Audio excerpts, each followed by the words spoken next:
Well, good morning and welcome to Frankly Speaking here on WYDC TV Big Fox. I'm your host, Frank Acom, and we are broadcasting live from the Hesselson studio here on Marcus Street in Corning. Thank you yesterday for all the waves in the comments. As you may recall, Monday I did say, though, it was a pre-recorded show. I was away for just a day, but it's good to be back because we have so much to talk about. Obviously, Hunter Biden's trial. We'll be talking about the Biden administration's. How do you like the way the news is covering it? The crackdown on illegal immigration. Have you looked at what it actually proposes? I think crackdown is a very, very, very strong word. So we'll be talking about that as well. A couple other miscellaneous items to get to. First of all, in breaking news, there was an attack on the U.S. Embassy in Lebanon, but it was foiled. And the army has fought back to kill one assailant. The Lebanese army thwarted an attack by a gunman on the U.S. Embassy in Lebanon this morning in Beirut. One assailant was reportedly killed.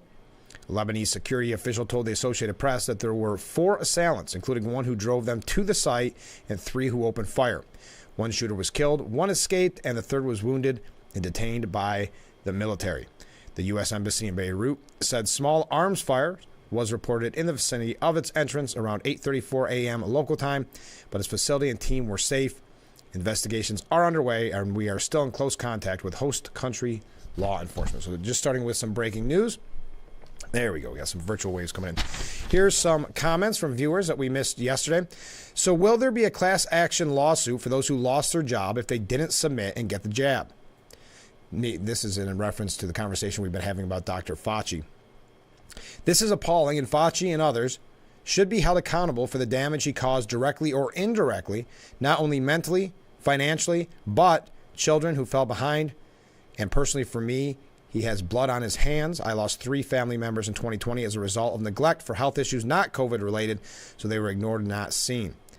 And shame on the medical professional and science who carried out this deadly assault. Yes, we talked about the idea that we had to follow the science. Now we're learning about exactly what that meant. The trust has been broken, and how many more lives will be lost because of this lie? How can this be repaired? I don't know. I don't know if the faith in science, in this case, in the National Institute of Health, if it can be repaired. The fact is they don't care, and I actually think the results were exactly as they were hoping to achieve by design. Everyone was impacted. There were few winners, if any, in my opinion. Thank you for that comment.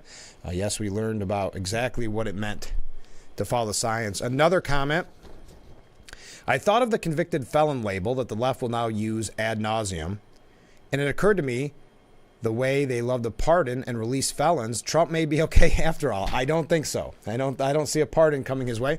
I know Mitt Romney said, of all people who we know does not have any, there's no love lost between him and Trump. He was suggesting that Biden should have pardoned Trump right away, because then he could have taken the high road and said, I'm the bigger man, he's the littler man. That, of course, did not happen. I also want to warn you, I don't know if it'll come through, but they're doing a little sweeping on Marcus Street. Beautiful, historic Marcus Street. And so you may hear that in the background. I apologize. There it goes. But back to the convicted felon label. We know the media is already in full use of the word, I should say. Biden, on the other hand, they're making it a big story that he used it for the first time. And I don't know if it was really for the first time. But President Biden accurately labeled, according to Mediaite, former President Donald Trump as a convicted felon at a Connecticut fundraising event, perhaps signaling an aggressive campaign approach. Perhaps signaling, and that's aggressive. This is what it was all about in the long run. It was the salacious details they could get during the trial, and then, of course, no matter what happens, and they know it's going to be overturned, they don't care about that, because for the time being, in this window, they can call him a convicted felon, and they think that is voting gold. They think that will swing the swing states towards Biden. Biden said at a fundraising event in Connecticut, for the first time in American history, a former president that is a convicted felon is now seeking the office of the presidency. But as disturbing as that is, more damaging is the all-out assault Donald Trump is making on the American system of justice. And I see that's a talking point now of how dangerous it is that Trump is sowing these seeds of doubt with the justice system. The only people that sow those seeds of doubt are the people that convicted him in the, as so many have said, sham trial. The trial that was predetermined, essentially, with its location, with its judge, with its jury, of what the verdict would be.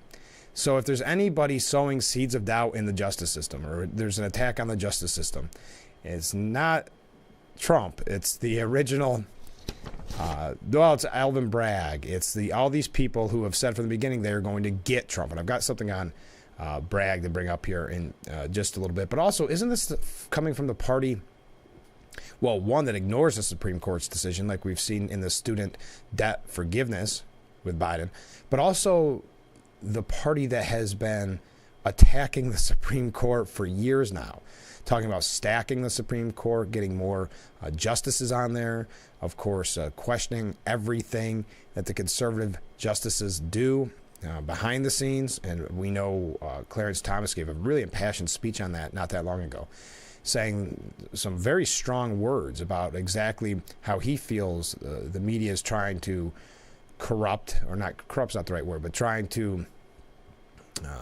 attack the Supreme Court in a way that discredits them.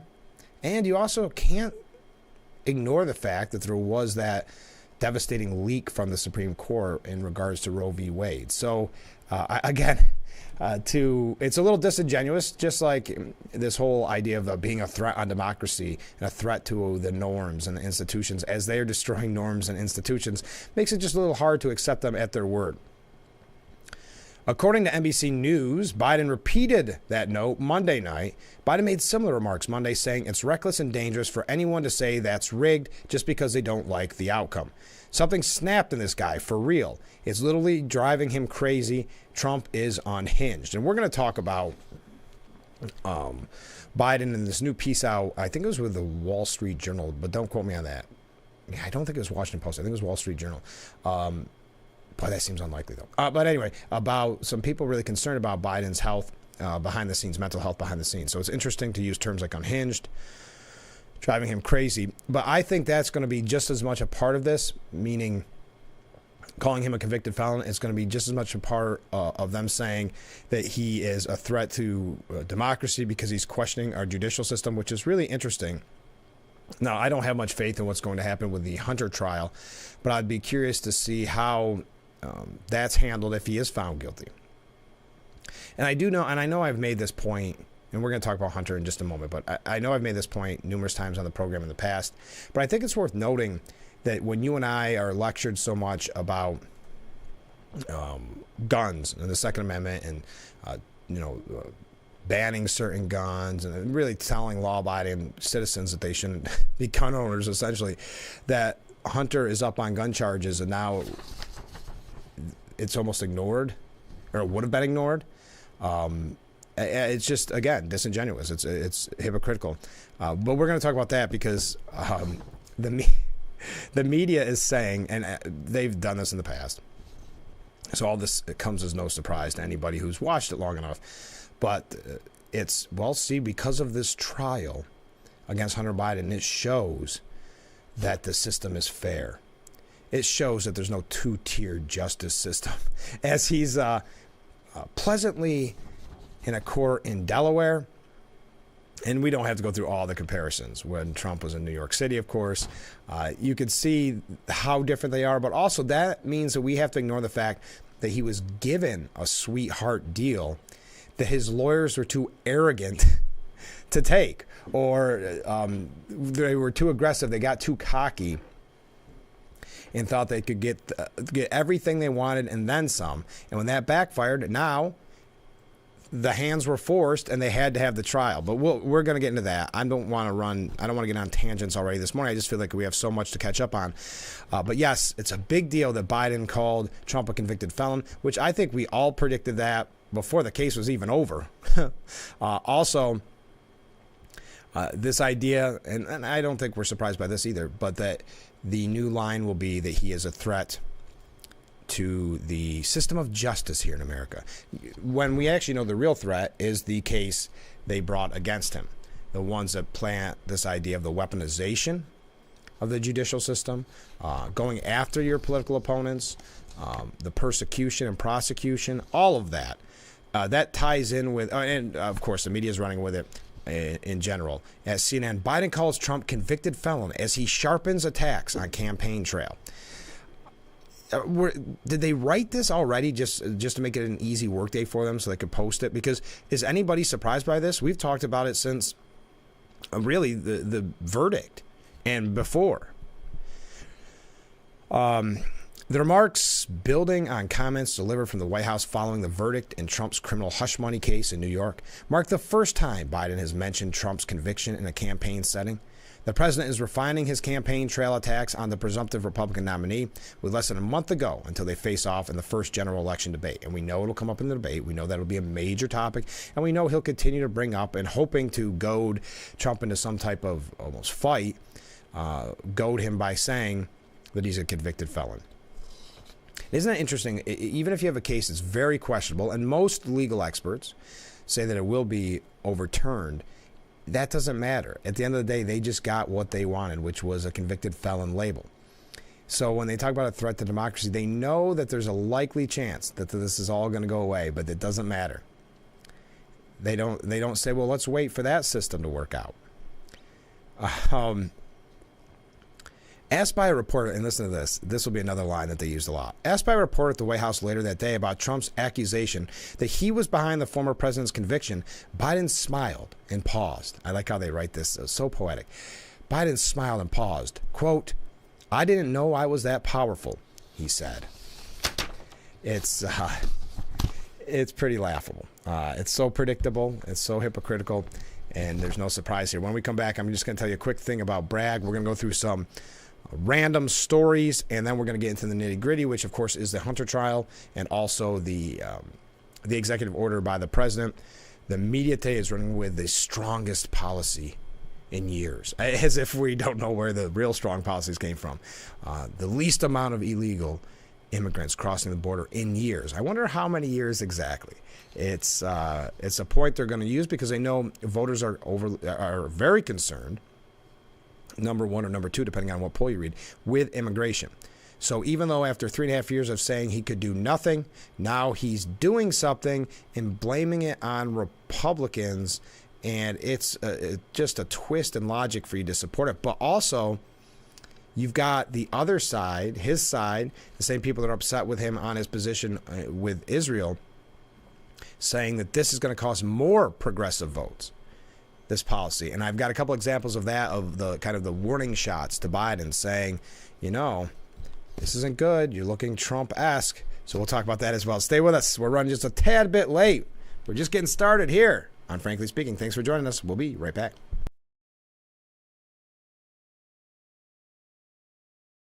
Isn't your wellness important? Don't you want more energy? Now's the best time to make every day better and relieve those achy muscles and pains than with the Hesselson's Hot Tub. Hesselson's has hot tubs in stock and available for immediate delivery with unbelievable savings. Hesselson's offers 0% interest-free financing for up to 5 full years. Hesselson's carries the only hot tub brand in the industry with the exclusive freshwater salt system that is eco-friendly and easy to use and only enhances your hot tubbing experience. Come in today and see why your next hot tub should be a Hesselson's hot tub. And remember, it's always fun to poke in the corners at Hesselson's. If you or a loved one regularly used hair relaxers or straighteners and were diagnosed with uterine, ovarian, or endometrial cancer, you may be entitled to significant financial compensation. I've used hair relaxers for years. I had no idea they could cause cancer. Chemical hair relaxers and straighteners have been linked to serious conditions, including several types of cancer. How do I know if I have a case? Call 844-292-6222 and consult with one of our attorneys to find out if the products you used are part of the lawsuit. Your eligibility will also depend on how often you use these hair products and your specific cancer diagnosis. If you regularly used hair relaxers or straighteners and were diagnosed with uterine, ovarian, or endometrial cancer, call us now. Call 844-292-6222. How much will it cost to talk to an attorney? There is no fee unless we win your case. Call 844-292-6222 for your free case review. What's up, guys? What I'm about to show you is going to change the way you shave your head forever. You can shave your head in 90 seconds or less. With no cuts or nicks. It's 100% waterproof. It even works in the shower. Introducing Remington's Balder Boss. With increased flex and 5 dual-track floating head design, get over 60% more head coverage for a faster, closer shave and skin-close results. No nicks, no scrapes. Fit in the palm of my hand, and the results were amazing. Shave in the shower or with any foam or gel. With Japanese-grade steel blades, plow through the thickest of hair. Anytime, anywhere. There's even a pop-up trimmer to complete your perfect groove. Now, you can try the Remington Balder Boss in your home for 30 days for just $14.99. Complete with a 5-year limited warranty and 100% satisfaction guarantee. You can also get our ear, nose, and brow trimmer free. Just pay separate processing and handling. Give it a try. You won't be disappointed. Order your Balder Boss. Our beautiful view overlooking Marcus Street as we broadcast live from the Hesselson studio. A little bit of housekeeping here. For tomorrow's Steuben Senior Services Fund section of our program, the interview section, we'll be talking with fan favorite, former Congressman Joe Sempolinski. So do not miss that. That is tomorrow, right around 7 o'clock. He'll be in the studio, and I know he really is a fan favorite. So if you have any questions for the former Congressman Joe Sempolinski, please feel free to send them in at any time. A comment from a viewer: convicted felon doesn't really carry any weight when there's a long list of felon-friendly employers, including the federal government. Well, that is a fair point. Speaking of that convicted felon label, this is a little more New York City centric, but I think it's really important to show you exactly why people are losing faith or have lost faith in the judicial system and know that it's now a weaponized judicial system. On Saturday, a knife-wielding thief severely stabbed a security guard at a Midtown Manhattan, Dwayne Reed, and threatened a shopper. Roughly 12 hours later, a strap hanger was shot in the hand as his train pulled into the 86th Street and Lexington Avenue platform. That's life in Manhattan, where transit crime, assault, and shoplifting are raging. Ermal Gura of Staten Island said the city has changed so much. She barely escaped the drugstore thief. We have to watch our backs in the stores and on the subways. Well, that's because Manhattan DA Alvin Bragg doesn't have New Yorkers' backs, says Betsy McKay. Thursday, minutes after securing a guilty verdict against former President Donald Trump on 34 counts, Bragg boasted, "I did my job." Bragg's not doing his job. The mainstream media is gushing with adulation. But New Yorkers living in constant fear should find Bragg's stardom nauseating. He's being hailed as a hero, but he's a menace. Bragg should prioritize jailing violent criminals and repeat offenders, including the shoplifting gangs that are forcing stores to close.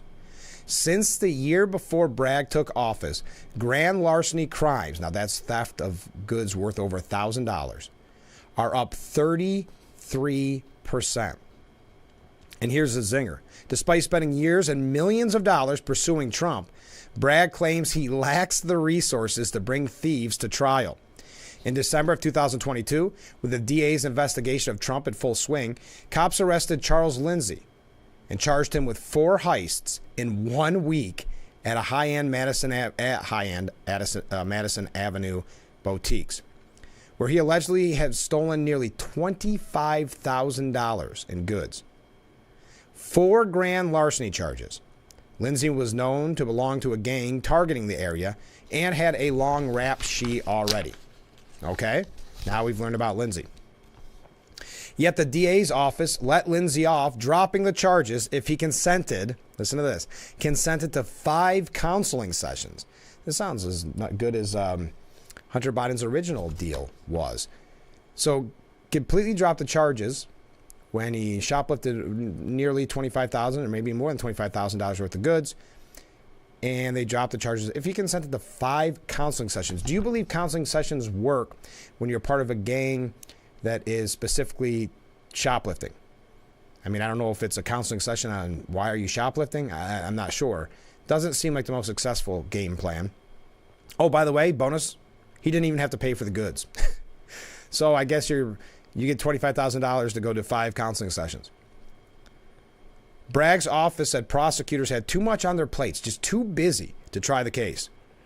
They have 300 prosecutors in Bragg's office, so what exactly are they working on? Well, it's definitely not getting criminals off the street, says Betsy McKay. 2 months after Lindsay got his sweetheart deal, he was nailed for packing a pistol and mugging a 14-year-old in a Brooklyn playground. 2 months after that sweetheart deal. In that case, the Brooklyn's DA office had the good sense to finally ask for $100,000 bail. Bragg, though, sides with the criminals. That includes fare beaters, people who dodge subway turnstiles, those type of things. New York State's bizarre criminal justice reforms. And I know that this is New York City centric, but it isn't just affecting New York City. Of course, it's affecting our area as well. Are partly to blame for Manhattan's crime surge, but Bragg refuses to recommend bail or incarceration even when the law permits it. Public anger against Bragg soared in February when the DA released 4 migrant teens charged with beating up 2 cops in Times Square. No bail was required. At that point, 20 Republican state senators sent a letter to Governor Hochul urging her to remove Bragg as DA, explaining, quote, his incredibly poor judgment is matched only by his unwillingness to take criminals off the street. On April 16th, in the midst of his own trial, Trump visited the scene of one of Bragg's biggest mistakes in judgment. That was that bodega in Harlem that I talked about, and I said how at the time I thought that was such an effective campaign move from the Trump campaign. Showing total disdain for the right to self-defense, Bragg in 2022 charged Jose Alba, a clerk at the shop, with second-degree murder after he stabbed a career criminal who had attacked him over a bag of chips. When the public grew outraged, Bragg dropped the charges. The bodega's co-owner told Trump he's still grappling with rampant crime. Trump pledged to straighten New York out, adding Alvin Bragg does nothing that is, to keep New Yorkers safe. After Bragg won his case against Trump, the DA, quote, watched his place in the history books take shape, the Washington Post gushed. That's the problem.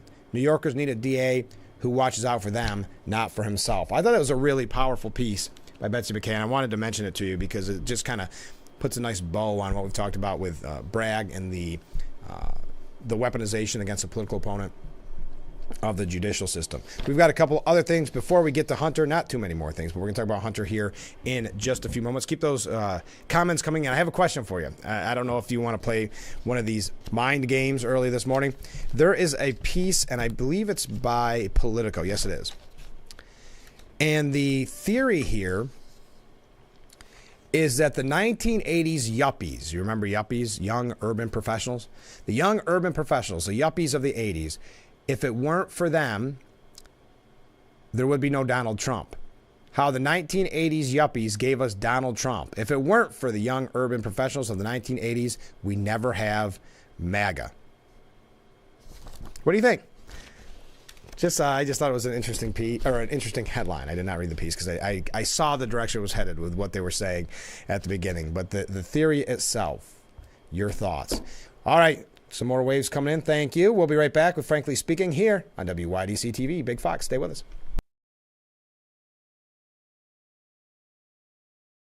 If you or a loved one regularly used hair relaxers or straighteners and were diagnosed with uterine, ovarian, or endometrial cancer, you may be entitled to significant financial compensation. I've used hair relaxers for years. I had no idea they could cause cancer. Chemical hair relaxers and straighteners have been linked to serious conditions, including several types of cancer. How do I know if I have a case? Call 844-292-6222 and consult with one of our attorneys to find out if the products you used are part of the lawsuit. Your eligibility will also depend on how often you use these hair products and your specific cancer diagnosis. If you regularly used hair relaxers or straighteners and were diagnosed with uterine, ovarian, or endometrial cancer, call us now. Call 844-292-6222. How much will it cost to talk to an attorney? There is no fee unless we win your case. Call 844-292-6222 for your free case review. I'm Mary Unkert. I've lived here for 70 years, but I do fine right here in my house, and I want to be here as long as I can be. And I feel comfortable knowing that if something happened to me, someone would know because of the cameras that are installed in various spots in my home. That has been a wonderful gift to me to be able to have that security and that support from Full Circle America, and that's what it's all about.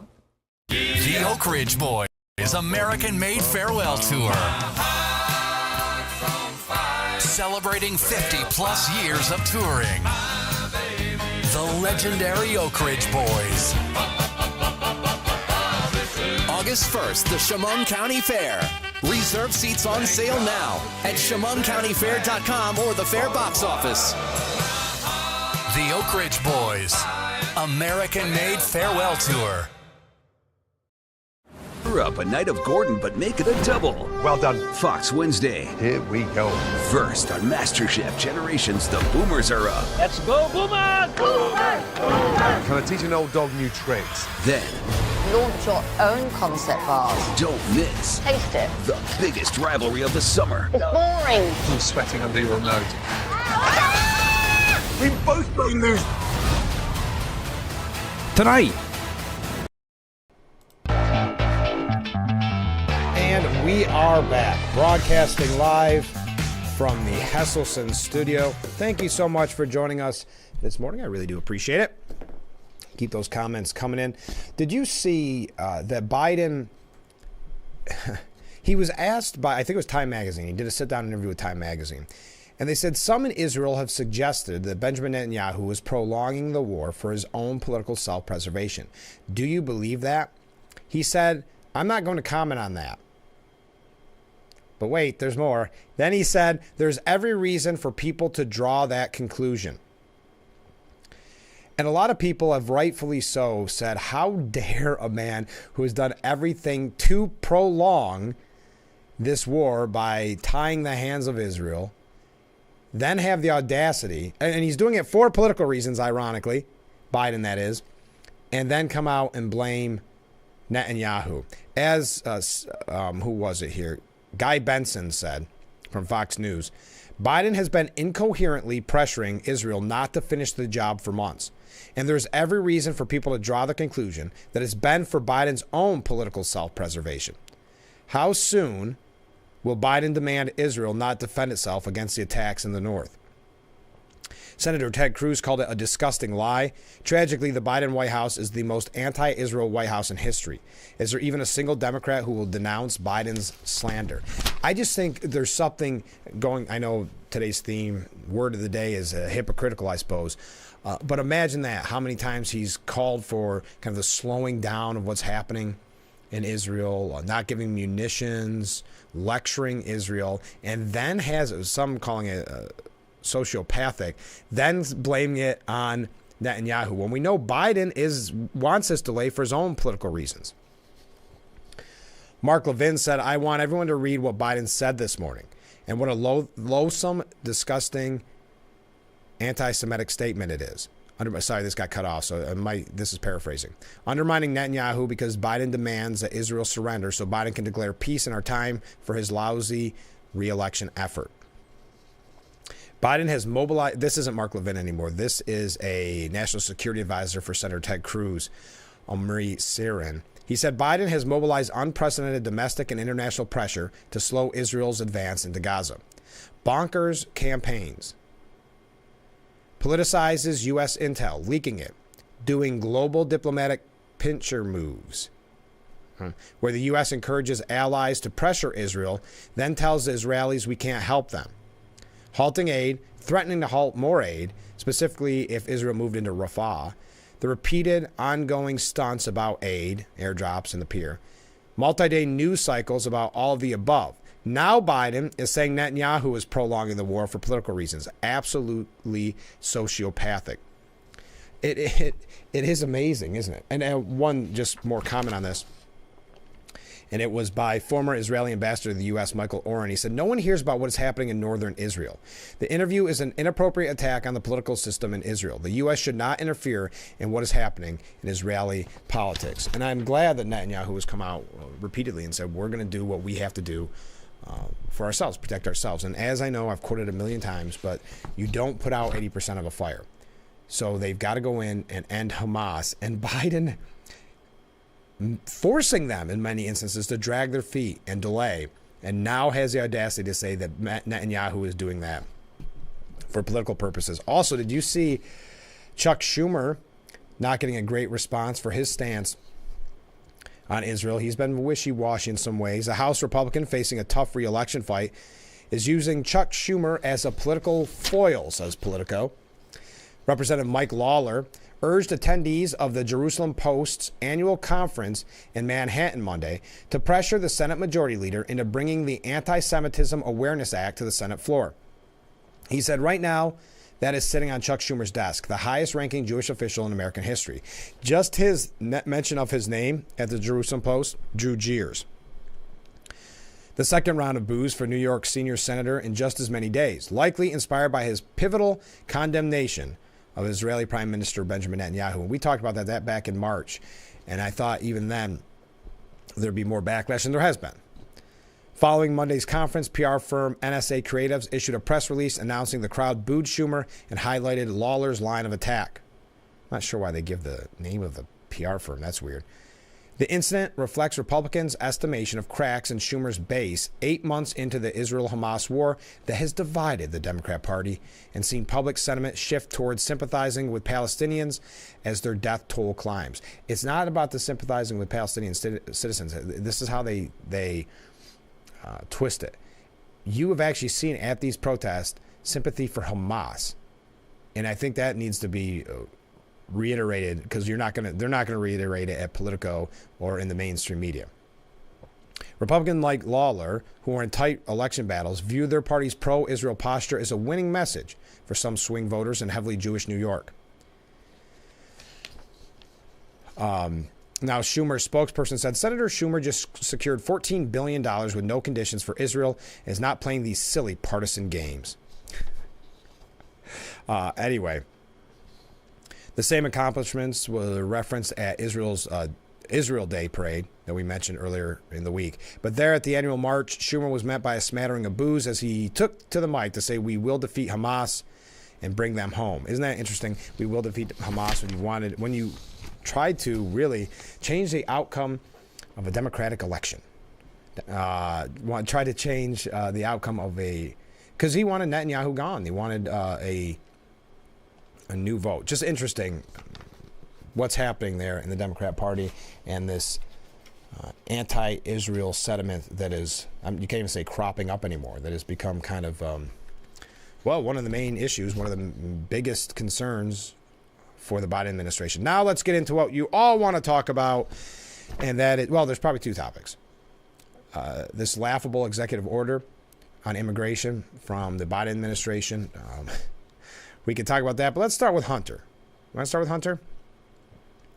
Jonathan Turley, who I thought did a fantastic job, and I think he was one of the ones that I started to see the writing on the wall of what was going to happen with the Trump trial, because he was kind of the same mindset as I was, which is, I think this is the way it should go, but it's New York City, and I don't, and it seems like it was predetermined, so this is the way it's actually going to go. Well, he is doing a piece here at the New York Post about Hunter, and he said on the first day of his trial, Hunter Biden spoke to the jury against himself. The prosecutors in his Wilmington gun trial read long excerpts from Hunter's book on his long addiction to drugs and his self-proclaimed superpower, which was finding crack anytime, anywhere. And this is from his autobiography. And it was in his voice because it was the audiobook. Listening to himself was the president's son, whose counsel had just suggested that Hunter may have had a brief moment where he was drinking as opposed to snorting or smoking. Accordingly, defense counsel Abby Lowell suggested Hunter did not knowingly deny that he was using drugs when he purchased a .38 caliber Colt Cobra Somehow the argument is that for a brief moment on October 12, 2018, Hunter forgot that he was a superpowered junkie. The problem is that the next prosecution witness is likely to be, again, Hunter Biden. The day after he bought the gun, Hunter was texting a guy named Mookie to score drugs behind a minor league baseball stadium. Mookie appears to have come through for Hunter since the next day, 2 days after denying that he used drugs, Hunter allegedly texted Hallie Biden that he was waiting for a dealer named Mookie. Then, 2 days after the gun purchase, Hunter texted, I was sleeping on a car smoking crack on 4th Street and Rodney. So again, kind of his own worst enemy in this. The coroner appears less than a mile and a half from the federal courthouse where Hunter is sitting. It is roughly 5 miles from the gun shop where he denied using drugs. Hallie will also testify. They claim today is probably when Hallie's going to testify. The two Hunter lovers are going to testify. That's going to be, what I've read, could be a very awkward day for Hunter Biden in court. Hallie will testify she was the widow of Hunter's deceased brother and started an intimate relationship with Hunter after Bo's death. She was also allegedly doing crack. Yet when Hallie saw the gun in the console of Hunter's car, she had the presence of mind to realize he was an unstable addict and was concerned about the gun. She took the gun and threw it into a dumpster behind a restaurant. The brutal start of the hearing raises the question again of why Hunter decided to go to trial. There is no viable defense. The most that the defense can come up with is a claim that someone else may have completed the form, or that he had a moment of sobriety before heading off to meet Mookie. In his book, Hunter describes an addiction that led him to smoke crack almost every 15 minutes. That seems likely to come to mind when you're given a form asking, are you an unlawful user of or addicted to marijuana or any depressant, stimulant, narcotic drug, or any other controlled substance? Seems like it might pop up in your mind if you are used to smoking every 15 minutes. Certainly, his need for drugs was much on Hunter's mind when he was texting Mookie. Indeed, not long after the purchase, the Biden family held an intervention at their Delaware home to deal with Hunter's raging addiction. These defenses are about as convincing as someone that your client got locked into the... let me try that again. I'm moving too fast because we have so much to cover. These defenses are about as convincing as someone, or as saying that your client got locked into the bank vault after losing his way to the restroom hours after the bank closed. So why present unbelievable defenses? Because it's Wilmington, and this is why I bring up this piece. This is Biden's hometown. The president maintains his residence in the city and remains the town's favorite son. As if the jury needed any reminder, First Lady Jill Biden, sitting behind Hunter, brings home that this is a Biden trial in Bidentown. So you had the opposite when you knew that a far-left New York City courthouse would not be the best spot for Trump. This is the complete opposite.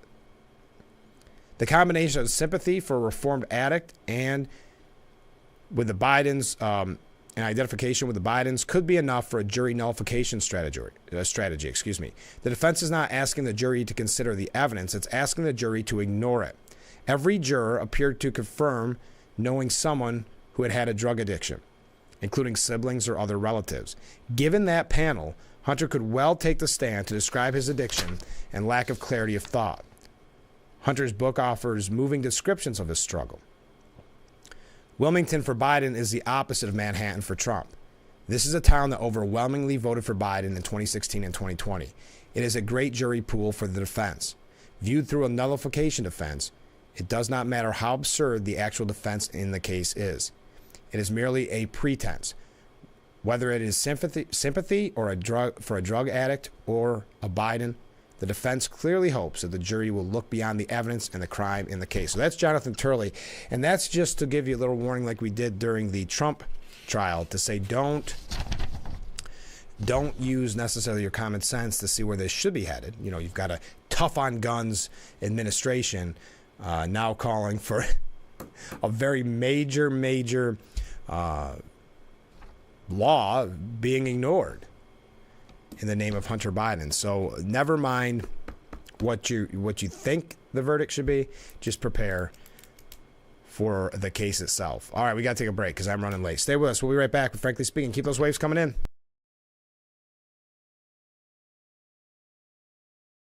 Attention, if you or a loved one regularly used hair relaxers or straighteners and were diagnosed with uterine, ovarian, or endometrial cancer, you may be entitled to significant compensation.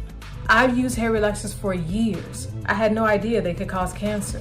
Chemical hair relaxers and straighteners have been linked to serious conditions, including several types of cancer. If you used hair relaxers and now have uterine, ovarian, or endometrial cancer, call now to see if you qualify. There's no fee unless we win your case. In 1916, Wegmans started as a produce company. That's why we only partner with farmers who share our commitment to high standards. We've always believed that freshness is the key to the perfect fruit. And together, we ensure that every bite is at the peak of perfection. This is our passion, to bring you and your family exceptional flavor every day.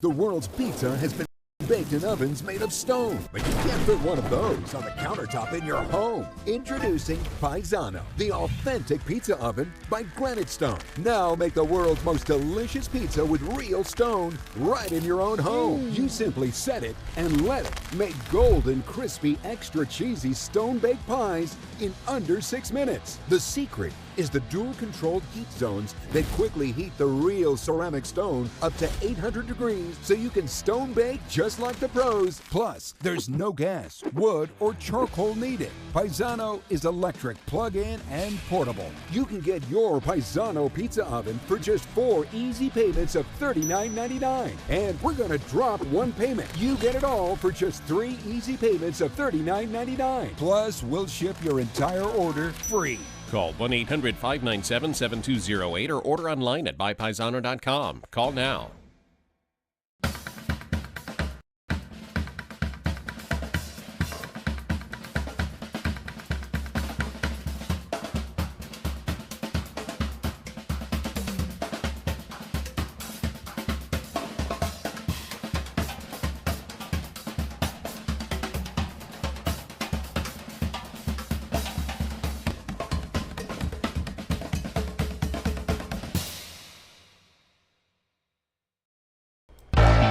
And we are back with Frankly Speaking, broadcasting live from the Hesselson studio.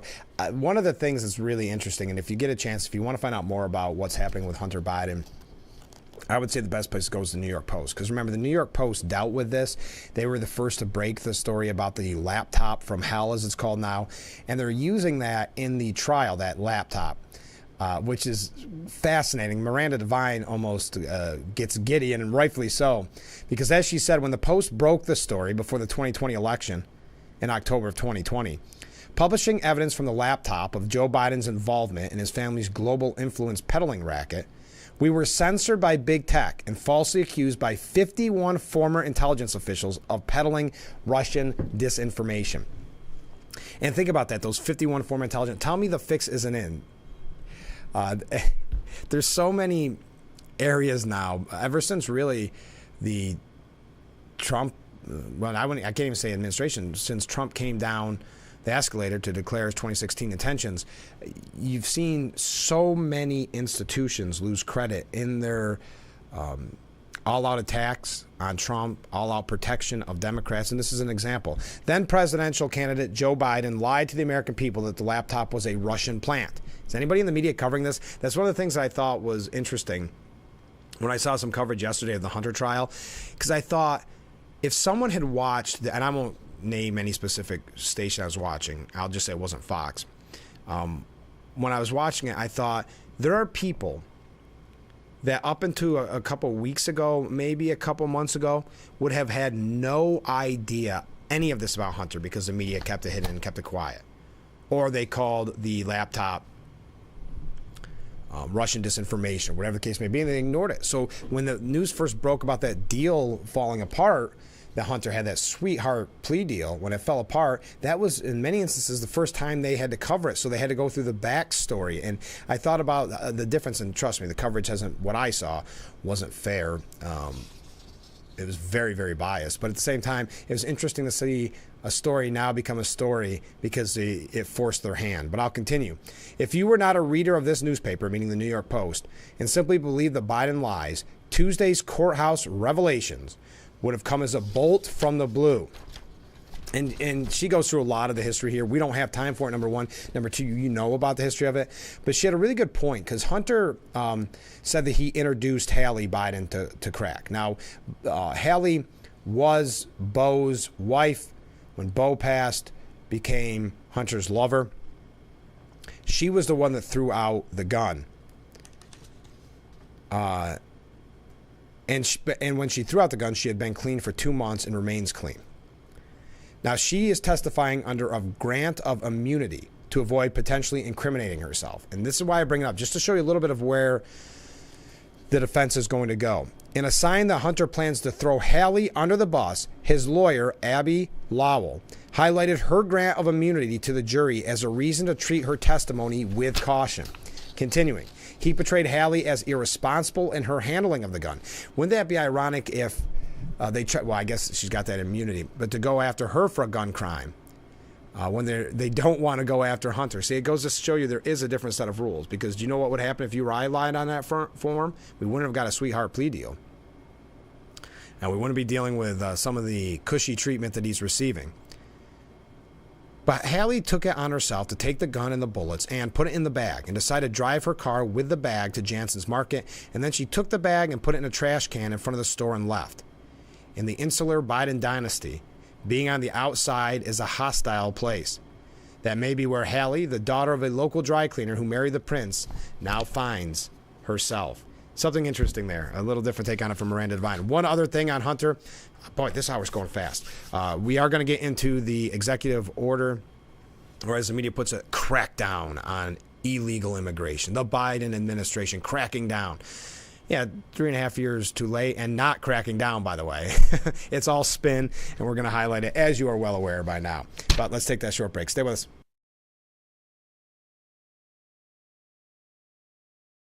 Isn't your wellness important?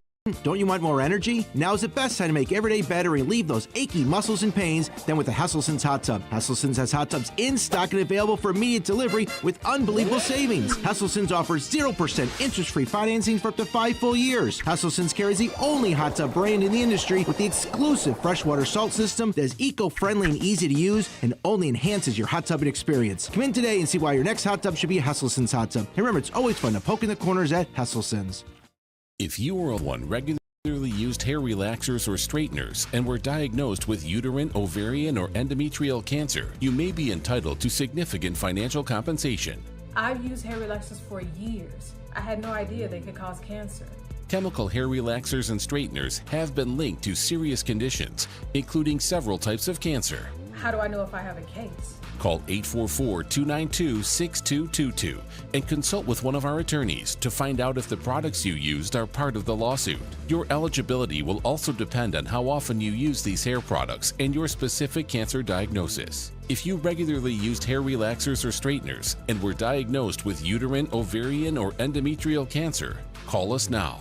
Call 844-292-6222. How much will it cost to talk to an attorney? There is no fee unless we win your case. Call 844-292-6222 for your free case review.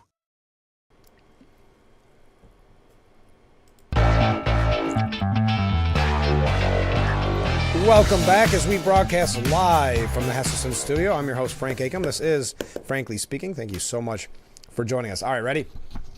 To have your blood boiling. Oliver Darcy at CNN says America's judicial system apparently not so rigged after all. After spending the last 3 days raging against the courts over Donald Trump's 34 felony convictions, the right-wing media machine jumped at the opportunity to hype the felony charges being brought against Hunter Biden in a trial that got underway Monday. So does hype mean cover it? Is this because the media, the legacy media, hasn't been covering it at all? Is that, and what is, out of curiosity, the right-wing media machine? I've always been curious about that. I mean, he points to Fox News. That's where he goes to right away. Okay. I would think a right-wing media machine needs more than one cog in the machine. But I'll continue. The cognitive dissonance is remarkable to behold. The same media outlets and figures who have told the audiences that there is a two-tier justice system in America, are now prominently covering a trial in which Biden's own Justice Department prosecutes his son. If Biden is rigging the justice system, he is doing a lousy job. Again, I think that means you have to completely ignore the sweetheart plea deal that Hunter originally had until his lawyers screwed up royally, until you had that brave judge that was not a part of this machine. And I'm not talking about the right-wing machine, obviously. While there is not a two-tier justice system in this country, there certainly is a two-tiered set of standards that outlets like Fox News apply to the Democrat Party versus the Republican Party. Okay, so again, it's outlets like, again, and this is just a small point, I get it. But what is this machine? So far, you've pointed to two examples, Fox News and Fox News. That hardly makes a machine. So explain to me where this all-powerful right-wing media machine is.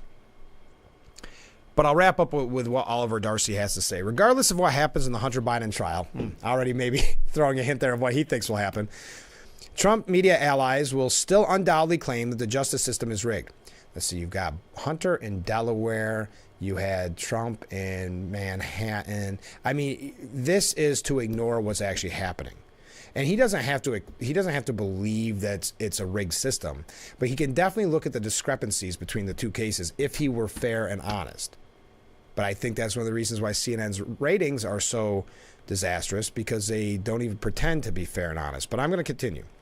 If Hunter Biden is acquitted or the jury is hung, the right-wing media machine, again, no examples except for Fox, will use it to further their dishonest narrative that the judicial system is corrupt and only working to target Republicans. But even if Hunter Biden is found guilty, audiences will be told that he got off easy and should have been hit with more severe charges, which is true. I mean, well, we won't even talk about his business dealings. And it's a win-win for MAGA media. Okay, now it's MAGA media, because the space is dominated by outlets and figures who are at their core dishonest, choosing to instead peddle certain narratives for profit and power. Boy, talk about projecting, huh? Talk about the projection in that one. Again, no examples about this MAGA media, this big right-wing media machine, except for one example of Fox News. Okay? So you're already being dishonest and disingenuous by not telling us more. You can't just point to one and tell us that that's some all-powerful machine. Number two, to think that that he has, after all this, realizing the difference. And don't think for a moment Oliver Darcy doesn't realize the differences. The sweetheart plea deal, being in Delaware, the list goes on and on. Don't think for a moment he doesn't realize this. But yeah, he calls this MAGA media at their core dishonest, choosing to instead peddle certain narratives for profit and power. Wow. That could be the motto for CNN. That could be their mission statement. Oh, boy, the hypocrisy, but it plays to their crowd. All right, we got to take another short break. Stay with us. We'll be right back with Frankly Speaking here on WYDC TV, Big Fox.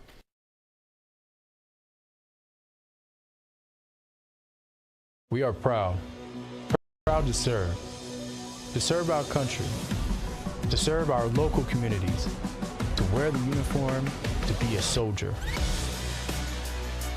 to serve abroad when and where duty calls. We are ready to stand with our brothers and sisters to defend, to serve, to fight. We're always ready, we're always there. We are the New York Army National Guard.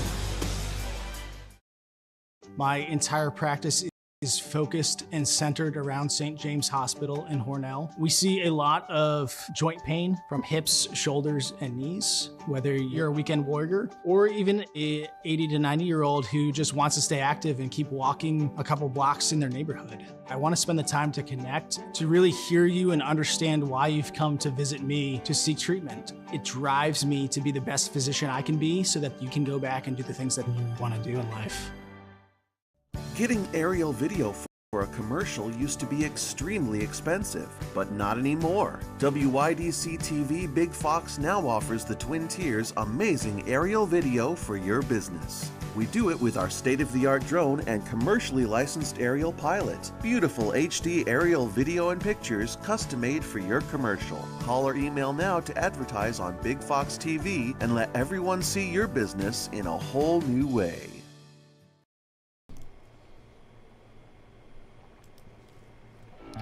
And we are back, wrapping up hour number one. Unbelievable. Couple things, takeaways that CNN had as we were talking about Oliver Darcy and this delusion that they have about right-wing media. They said takeaways from day 2 of the Hunter Biden federal gun trial. Not a lot of coverage here. But they said that, Biden speaks through his audio book. They're using that. Talks a little bit about the defense strategy. But I thought this was interesting. Listen to this line. Biden's laptop has been at the center of a years-long political saga, with his team claiming it may have contained fake emails concocted by Russia, while many Republicans herald it as ironclad proof that he and his father got rich from corrupt overseas deals. So they're still pushing the Russian narrative. Isn't that interesting? Prosecutors used the laptop much more narrowly to try and prove that Biden used drugs in 2018. It was still a major moment when prosecutors unveiled the physical laptop for all in the courtroom to see. The silver MacBook has been bandied about in right-wing media for years, and the public saw it for the very first time on Tuesday.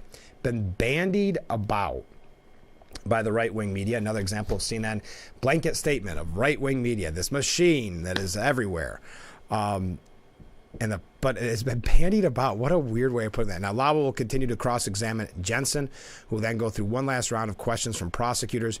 During their opening arguments, prosecutors read the witnesses they expect to call during the trial in order, signaling that they would call Kathleen Buell, Hunter Biden's ex-wife, to the stand second. So that could happen as soon as today. In filings, prosecutors say that Biden's ex-wife will testify about finding drugs or paraphernalia on multiple occasions in his car. So today is third day with cross-examination of an FBI agent.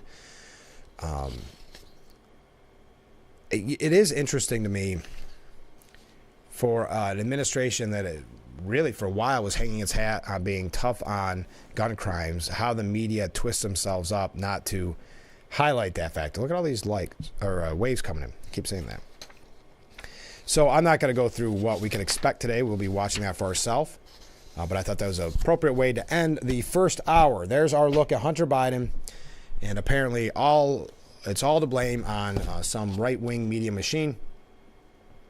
And you better please ignore the fact that we were told the laptop was Russian disinformation for years. And also please ignore the fact that he had a sweetheart plea deal that his lawyer got too cocky to take. And that's why we were in this situation. So when they say it's not a rigged system, it's not a two-tier justice system, remember this should be done in the way that they set it up.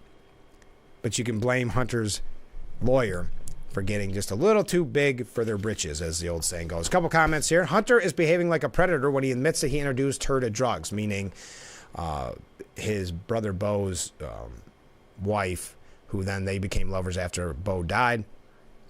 Haley Biden. I was drawing a blank there for a second. Yes, Haley Biden.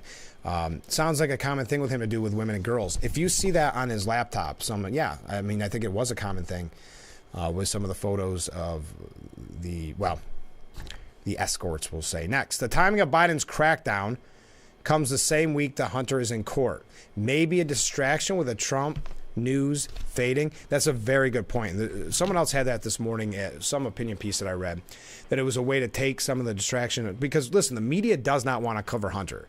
Their hand was forced, just like their hand was forced when that sweetheart plea deal fell apart. So if that never fell apart, they wouldn't even cover it. They sometimes had to come all the way back from the beginning and explain why we're here now, because people didn't even know what they were discussing. So, yeah, the media doesn't want to cover this. So this gives them a perfect example of the crackdown, which is a term they're using. Crackdown at the border. After 3.5 years. We'll talk about it, but we are out of time. Hour number 1 in the books. Stay with us for hour number 2 when we return with Frankly Speaking, only on WYDC TV, Big Fox.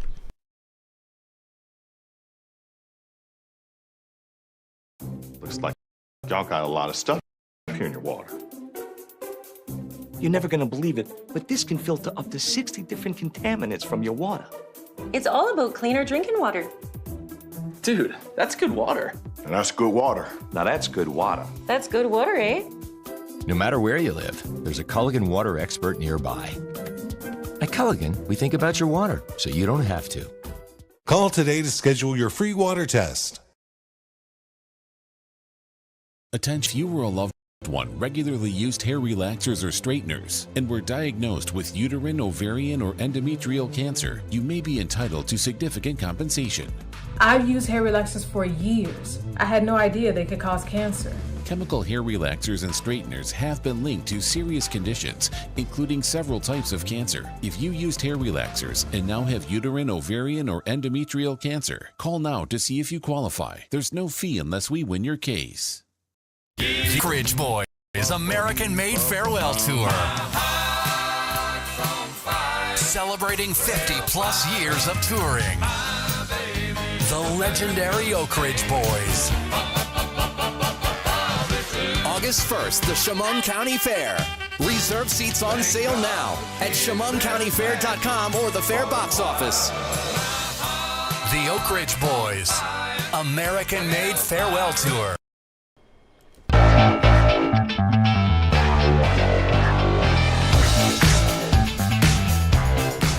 Hour number 2, welcome to Frankly Speaking here on WYDC TV Big Fox. I'm your host, Frank Acom. We are broadcasting live from the Hesselson studio here on Market Street in Corning. We do not have a Steuben Senior Services Fund interview this morning because I knew we'd have a lot to catch up on from my day off yesterday. But on tomorrow's Steuben Senior Services Fund interview, it's fan favorite, former Congressman Joe Sempolinski. He'll be joining us. So if you have any questions for the former Congressman, and I should also say current Assembly candidate, as well as the current chair of the Steuben County Republican Party, if you have any questions for Joe Sempolinski, he'll be joining us on tomorrow's broadcast. On Friday, we'll be talking with a fun guest. I always look forward to talking with Tony Pucci.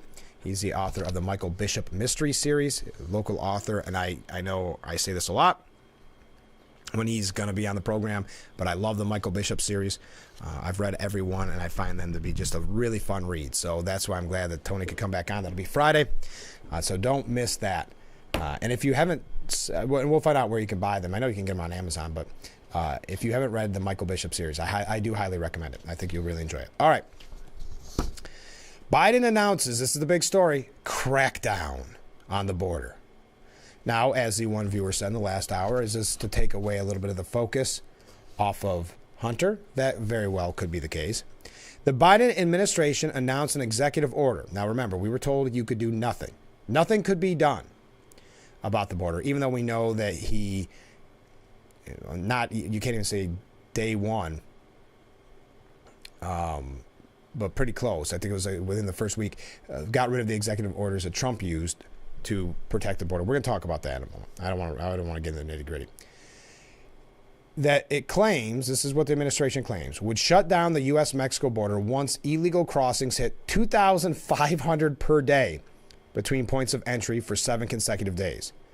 A quote-unquote crackdown that will still permit a minimum of 1.8 million new arrivals into America every year, even if enforced properly, even if it is enforced, strict enforcement is the word I'm looking for.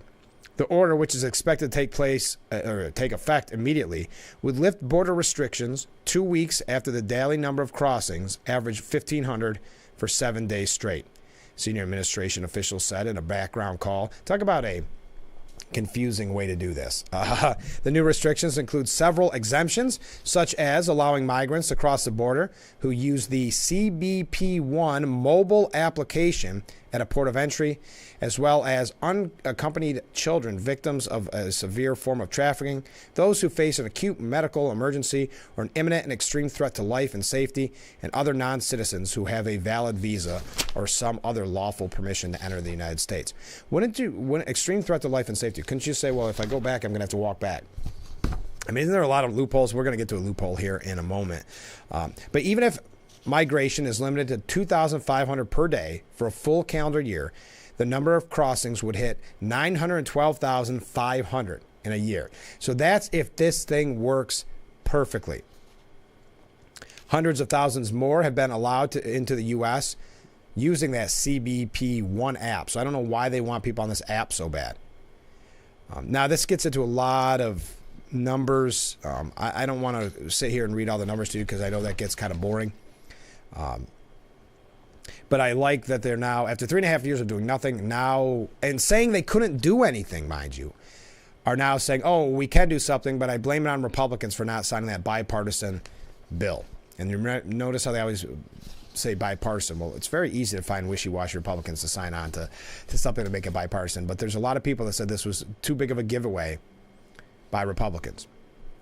The border will never be shut down under this executive action, but rather serve to legalize an unjustified level of open borders that will further perpetrate the chaos and lawlessness we've experienced during the entirety of the Biden administration, said former acting Customs and Border Protection Commissioner Mark Morgan. Morgan emphasized that the new order won't end catch and release of migrants, the use of parole, or enhanced enforcement by ICE. It also won't enhance the vetting of migrants caught at the border. Unless those arrested entering illegally are immediately detained and returned, there will be little change. I don't think anything in the vetting system has changed. Cartels will also utilize major loopholes in the plan to continue to smuggle migrants across the border by instructing their customers to make claims that they have a fear of returning home to get released into the country. Yeah, I mean, isn't that what we've been saying, what I just said? You say, I got a fear of returning home. I don't feel safe there. I don't feel safe in the trek back. Thank you. Please let me in. Thompson said of the cartel's operations, you just gave them the answer. They already know how to do this, and they basically are rewriting their business plan based on what the Biden administration outlined. Additionally, unaccompanied minors will be exempt from the rules, with Thomas predicting an influx of those guys as a result. House Speaker Mike Johnson dismissed the executive order as window dressing. It was 126 days ago that Joe Biden said, quote, I've done all I can do, Johnson said. We counted 64 specific executive actions that President Biden and Homeland Security Secretary Mayorkas took to open that border wide. They did it intentionally. If he was concerned about the border, he would have done this a long time ago. Yes, he would have done it 3.5 years ago, but also 64 specific executive actions that he used to create this open border. And now, for so long, saying he couldn't do anything, and now, right as Hunter Biden's trial begins, he makes this announcement. And also, because it's not just about Hunter Biden's case, it's also about the debate coming up, because you know that's going to be a major issue. And they're just going to continue to spin it, and I've got examples of that. Representative Tom Suozzi, claimed to the Post that Biden had to take the action because Congress failed to pass a bipartisan piece of legislation. The reality is that under that bill, cases would have been adjudicated in 90 days. And in that 90 days, consistent with the past several decades, 80% of the people at a minimum would be denied and would be immediately deported, Suozzi said. So it gets me a little riled up, he went on. Mike Johnson and others have said to me, too little, too late. And my response is, how about too nothing, too never? I'm glad that the president is taking action, etc. Basically, it's shifting the numbers around is what we're looking at here. But I don't know if you've noticed, and I don't know how many of you watch the nightly news or maybe the morning news before this program begins, but everything I saw last night and this morning was crackdown on the border, getting tough, recognizing that it is an election year gamble. And CNN, Stephen Collinson, not happy and already sending out kind of the warning signals to Biden that he may have made a mistake as he's hemorrhaging these progressive votes because of his stance on Israel. This may continue that bleed. And that's very interesting to me. Biden is alienating progressives yet again, but he may have no choice, says Stephen Collinson at CNN. Joe Biden is pushing progressives who are already sour on his presidency to the limit with a tough new executive action, barring most asylum applications from migrants crossing the U.S.-Mexico border illegally. Well, not most. But the president's weakness on one of Donald Trump's biggest campaign issues means it's a risk that he had to take. He had no other option but to take. People familiar with the Biden strategy pointed out privately that he was in the position of taking bold action on immigration after Republicans in Congress refused to act after killing a bipartisan immigration bill to please the presumptive nominee. That's another line that they've been using, and I don't know where this quote-unquote proof is coming from this, but the idea has been that Trump is the one that had told Republicans not to pass this bipartisan bill. But as we've learned, the bipartisan bill was not some great bill that was going to fix the border, but to the contrary. But what they're admitting here is that, and listen, they know, but Biden is making this all for political moves. And it's not an effective executive order. It's just to make it look like, I was telling somebody this the other day. It reminds me so much of Governor Hochul when it comes to public safety.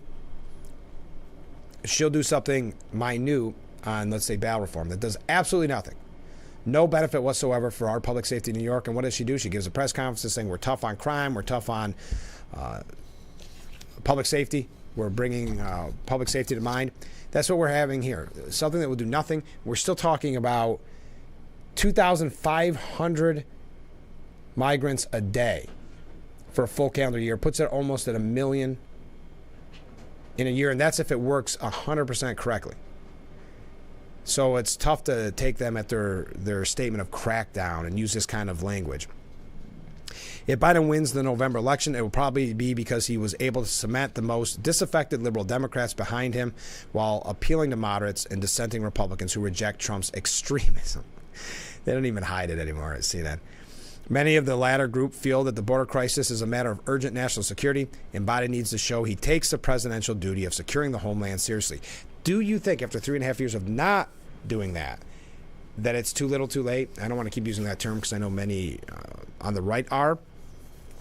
But do you believe that, I do believe he wants to attempt that anyway, just like Governor Hochul wants to attempt that she's strong on public safety.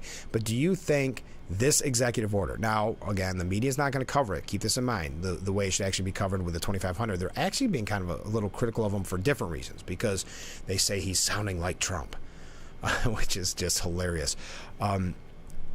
But do you think this will convince people that after 3.5 years of doing nothing and saying he could do no more, darn it, I've done all I could do, then just randomly, when the Hunter's trial starts, randomly as we get so close to the presidential debate, he then can do something?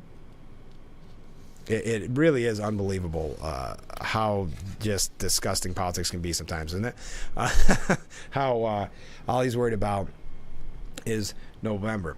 All right, we've got to take a short break, our first break of the hour. Stay with us. We'll be right back with Frankly Speaking here on WYDC TV, Big Fox. Stay with us.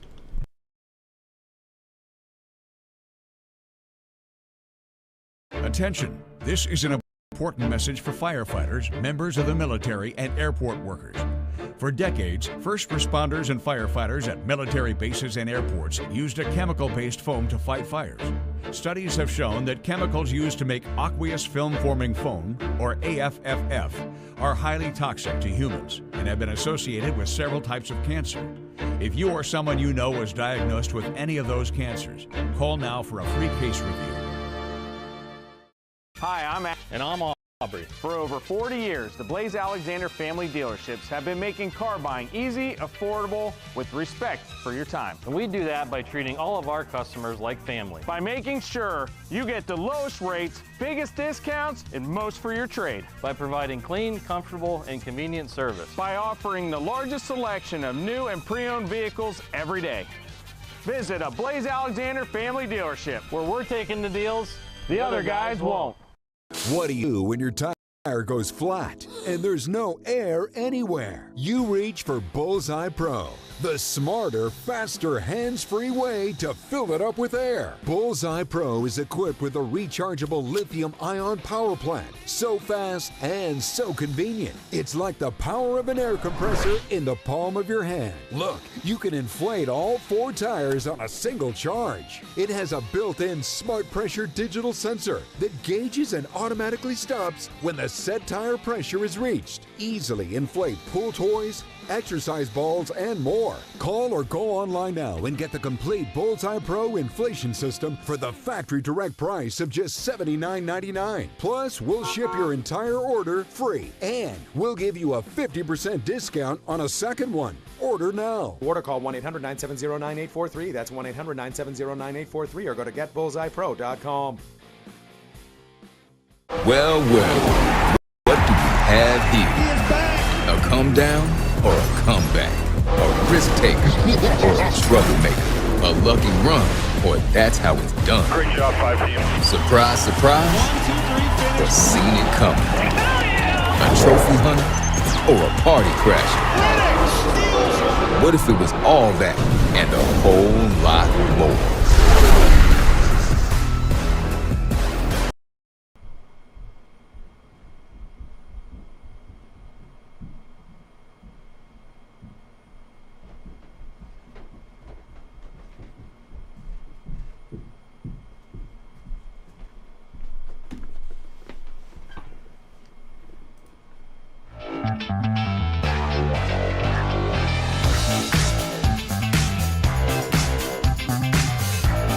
And we are back with Frankly Speaking here on WYDC TV. Big Fox, thank you for all the waves here as we broadcast live from the Hesselson studio.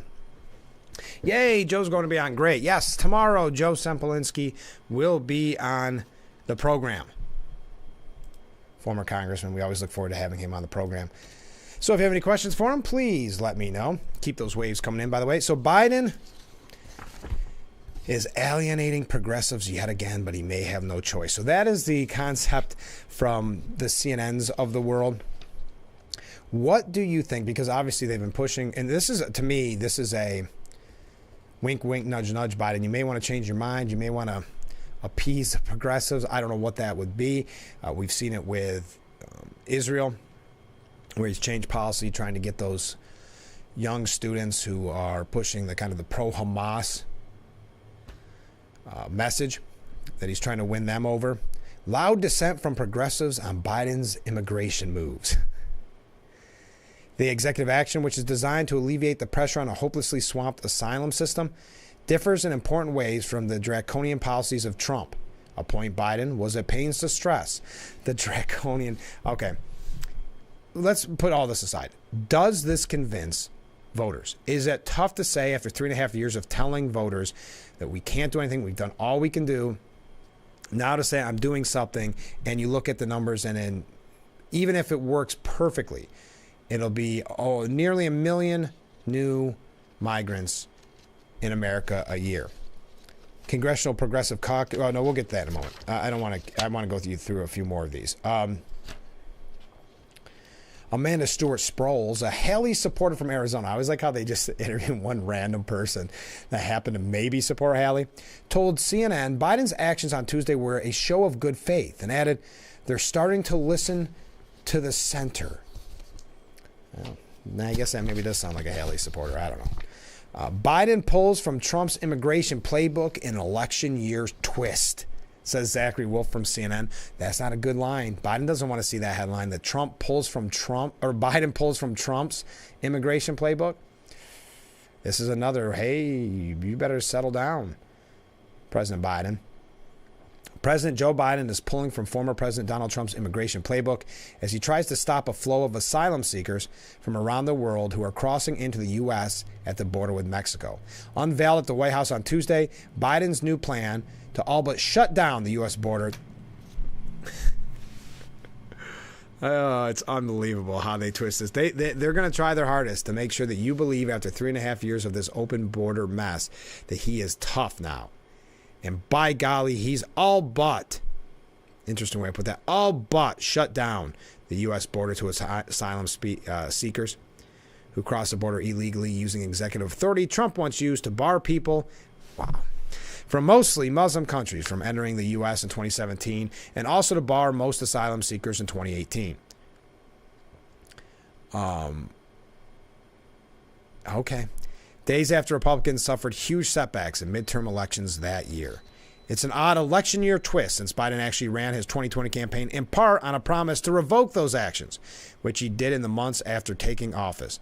Trump's asylum policy was also blocked by federal courts before Biden revoked it. In addition to slowing the flow of asylum seekers, Biden's actions could have... Wait. Slowing the flow? Before it says, oh, but shut down, I'm confused. Biden's actions could have the political effect of chipping away at Trump's lead on the immigration issue and triangulating some middle ground support, even if it leaves progressives angry. I have got to say, if this convinces you, even if you were a Haley supporter, if this convinces you in some way that he's tough on the border now, I mean, then politics is wackier than even I thought. That this is such an election year lie might be the word. Listen, do you think for one moment if Biden wins re-election, this weak position will stay? Of course not. But it is alienating, and it is interesting to see the left turning on the left. Representative Pramila Jayapal said Tuesday on CNN's The Source that President Biden should not be using an executive order on immigration because that is what, quote, xenophobic, racist former President Donald Trump did. We all want to see the immigration system that is orderly, that allows people to be processed quickly, that allows people to come in with different legal pathways, and Republicans have continued to block us in doing that, but not enforcement only actions like what the president is doing today, which mirrors something that Donald Trump did. Let's think about that. They have been trying so darn hard to fix our borders, and Republicans have been fighting it from day one. This is politics at its worst, isn't it, folks? She continued, I think this is a mistake Democrats make over and over again. I've worked on this issue for 20 years. I'm the ranking member of the Immigration Subcommittee. We make the mistakes of trying to go out Republicans. They're not going to come over to us if they're fighting us on immigration. I think the president could have handled this differently. I've told him that directly. I think we have to lean in as Democrats to an inclusive vision of immigration. We really have to continue to point out all the differences that we have with Donald Trump, who is xenophobic, racist, has said terrible things about immigrants. I know that is not who President Biden is, but using the same tools that Donald Trump used is actually a big problem for Democrats to be able to continue to show these differences and keep our base with us. Another veiled threat to the president. I think the media, I've got to admit this, the media is doing a great job of telling you that the border is now secured, that he might have went too far. He's that tough. So will that convince some people? Perhaps. I can't imagine you don't think, wait a minute, for 3.5 years we had an open, porous border causing all of this trouble. And now we're told by a man who said he could do no more that he's fixed it with an executive order that he could have done 3.5 years ago. I don't know, but are people paying enough attention to that? I don't believe, if you look at that Nikki Haley supporter that CNN found, if they believe that this was a great move, I don't think that's someone that would have ever went to Trump anyway. Now, the Border Patrol agent, and what is the exact name here? 5 Border Patrol agents told the New York Post, the president's inaction for 3.5 years has already resulted in irreparable damage to the country's national security, and they feel this latest measure is all for show. I'd agree with that. I would also mention that no matter whatever you think about this executive order, it is important to note the real threat we still have. I mean, obviously 1,000 or 1 million people a year coming in anyway with a tough executive order. But I'm saying we talked about the real threat of terrorist attacks and the like. So this doesn't even take into effect the gotaways that we hear so much about. But I'll continue. They're trying to. Let me try again. That's like trying to plug the leak on the Titanic with chewing gum. It's way too little, too late. He's trying to act tough on the border, but we know he's been the most open border administration ever. Despite the measures being billed as a crackdown, it will still permit 1.75 million new arrivals to the U.S. when the 2,500 a day are added to others allowed into the country through the CBP One Phone app. So the number here, according to the New York Post, both were from the New York Post, but if you take into account that app for some reason, you're looking at 1.75 million in a year. The order, which is expected to take effect immediately, lifts border restrictions 2 weeks after the number of crossings average 1,500 for 7 consecutive days. Again, I know, gets all really wonky. But one agent said, what a joke. Like, that's going to stop them. He can enact whatever he wants. Until we deport everyone that crosses or imprisons them, it will not stop. Another agent saying that's comical. Millions are in the U.S. now, and it's just now that they realize the number of crossings a day is a problem. The damage is done, and now the administration wants to slowly close the valve on the floodgates. Well, they didn't even care about that. They don't want to really close the borders or the floodgates. They don't want that at all. But they're worried about November. And what happens if they think if they lie to you or say, push something after 3.5 years, that all of a sudden, okay, the polls show that that's not popular. After 3.5 years, we'll change it. Just minuscule change it. Maybe that will convince you to vote for him. Yeah, and you can find this at the New York Post. They interviewed quite a few Border Patrol agents, and pretty much the same was said by each, that it's a joke. Just give me the power. Where is the border? The Border Patrol. Oh, no, this is, okay, I thought that was a quote from that. This was Trump. Give me the Border Patrol, give me the people, the judges, give me the people who can stop this and make it work right. That's what he said about the supposed bill. The president has since changed his tune, with polling consistently showing that ahead of the November presidential election, American voters are increasingly concerned with illegal immigration, and enhanced border enforcement ranked as a top concern for voters. According to him, he couldn't do an executive order for that, only Congress. So has he been lying to us? Such a cover your butt, we'll say, waste of time, a fifth agent said. Yeah, have you been lying to us for the last 3.5 years? What changed? The loopholes include allowing admission for migrants who either make claims of fear of returning to their home countries, are unaccompanied minors, are victims of trafficking, or have medical emergencies. You just gave them the answers, Thomas said, of the cartel's operation. They already know how to do this, and they are basically rewriting their business plan. Like I said, yeah, you basically said, here are the ways that you're allowed in. We're going to talk about that in just a moment. Stay with us. Maybe it's slowing down because they're all here. Anyone in the right mind knows what a farce this lie is. Nonsense, said a viewer. Yeah, I think so, but the media, like I said, I believe the media is doing an effective propaganda job of telling you that the border is going to be secure, toughest we've seen in years. And you go, years? I wonder if that's like 3.5 years. And there's a couple other, the crackdown terminology that they use. They know how to push a narrative, that is for sure. But we've got to take a break. Stay with us. This is Frankly Speaking here on WYDC TV. Big Fox will be right back.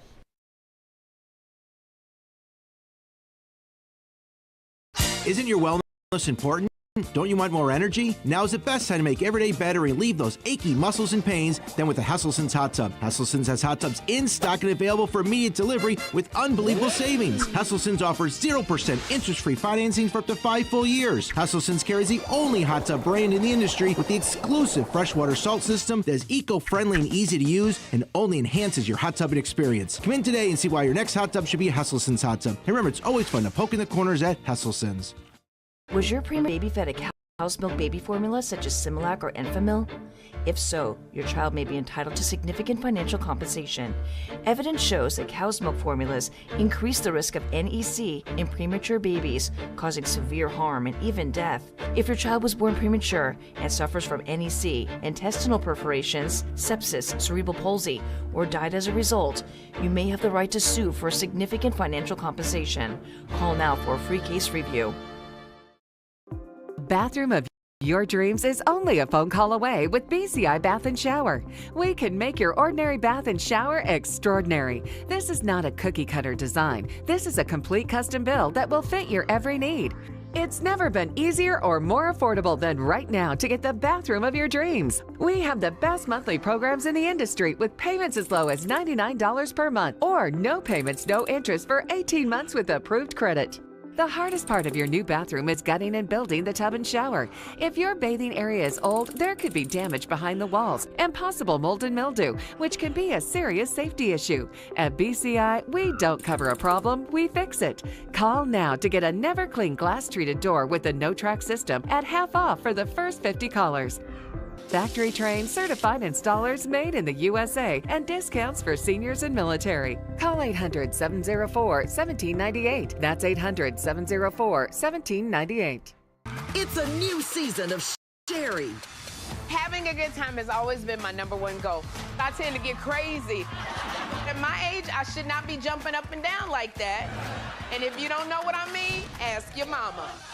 The young ones, y'all like, we don't know what you talking about. But I promise you, in 30 years, you will. It's the best time in daytime. Weekdays at 2 p.m. on Big Fox.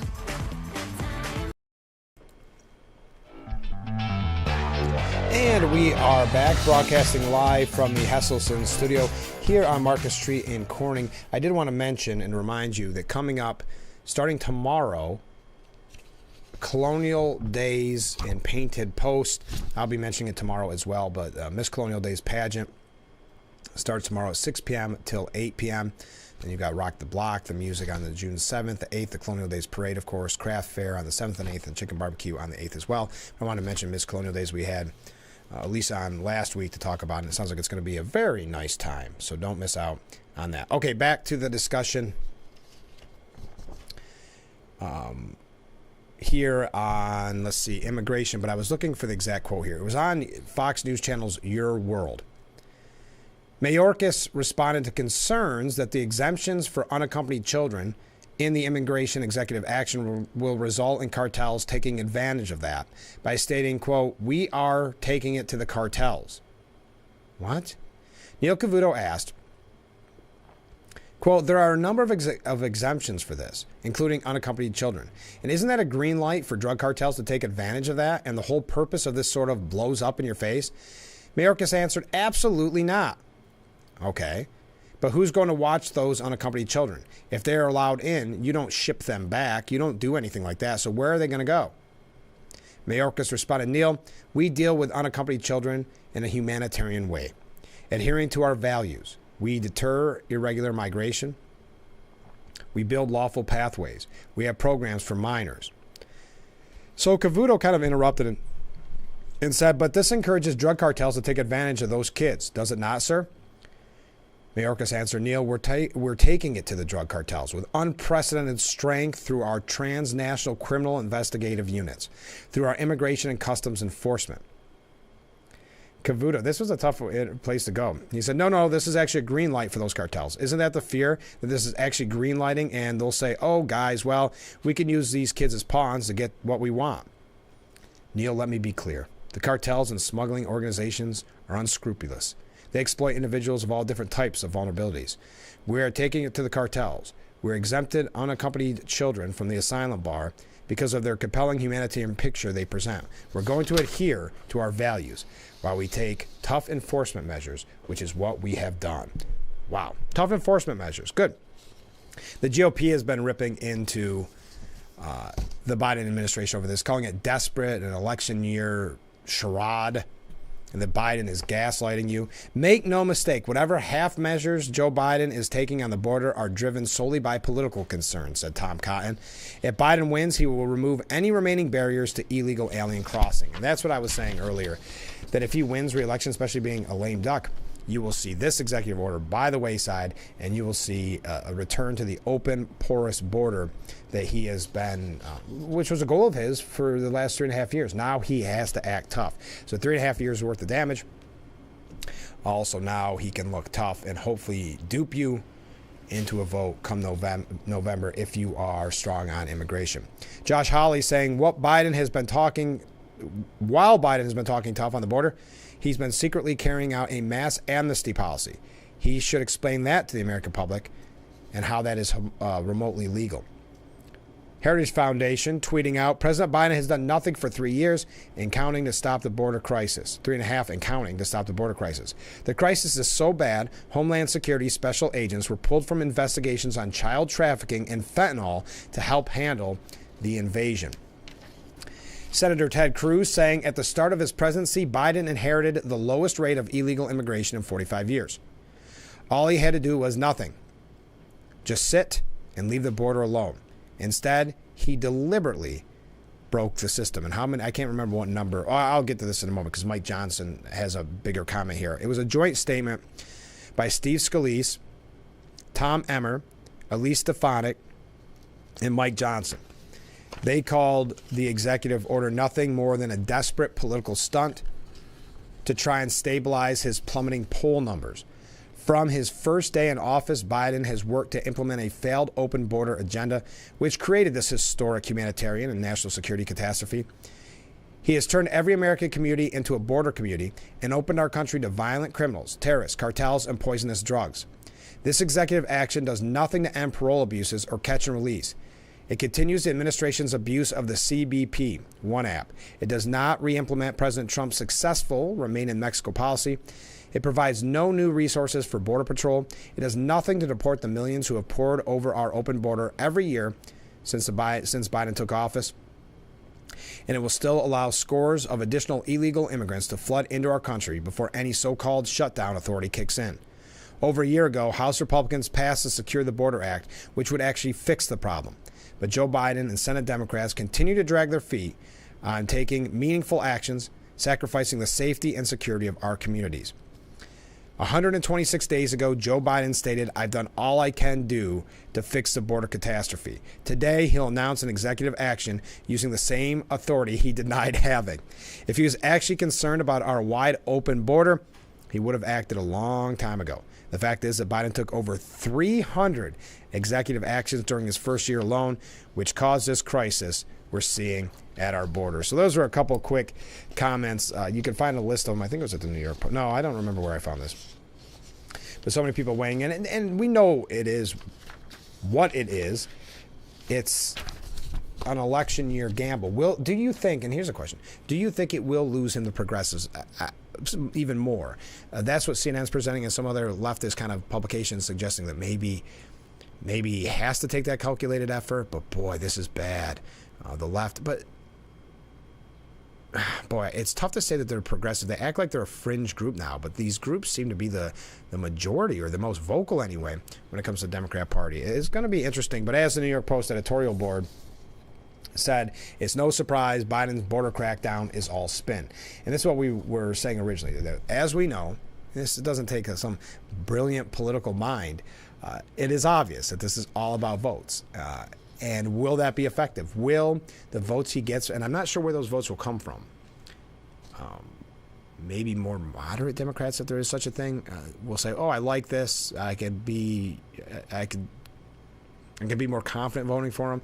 Maybe because he's losing the progressives with his stance, even though it's a weak stance on Israel and his stance here. But doing nothing is not an option, President Biden declared after 3+ years, when he did far worse than nothing, as he offered up a scheme that still won't do much. That's what the New York Post said. We're going to tell you a little bit more about that, but that's a good point. Doing nothing is not an option. It was for the last 3.5 years. Now it's not. Stay with us. We'll be right back with Frankly Speaking here on WYDC TV. Big Fox will be right back.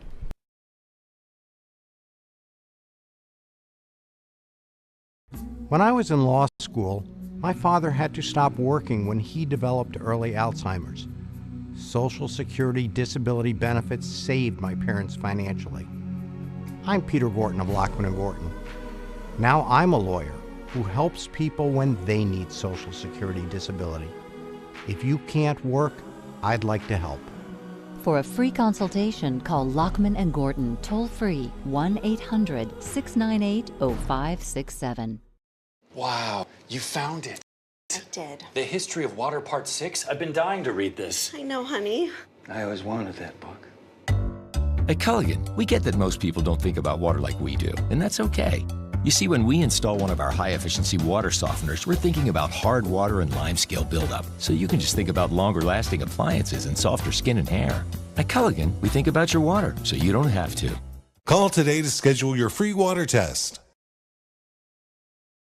Rated the best hearing aids of 2023 by Forbes, the Audien Atom 2 series offers superior sound quality and functionality for a fraction of the price. For just $189 a pair, the Atom 2 features 4 different hearing modes for all types of hearing loss. It packs crystal clear sound, a nearly invisible design, and is even rechargeable. I actually like them better than my old $5,000 hearing aids. They're so comfortable, I forget I'm wearing them. And the sound is amazing.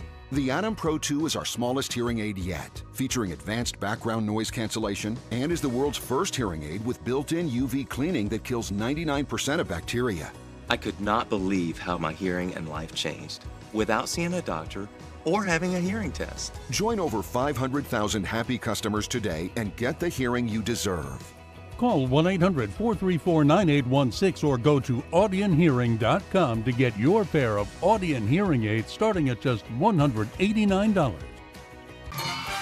something with a diamond in it. Diamondback rattlesnake. It's in the name.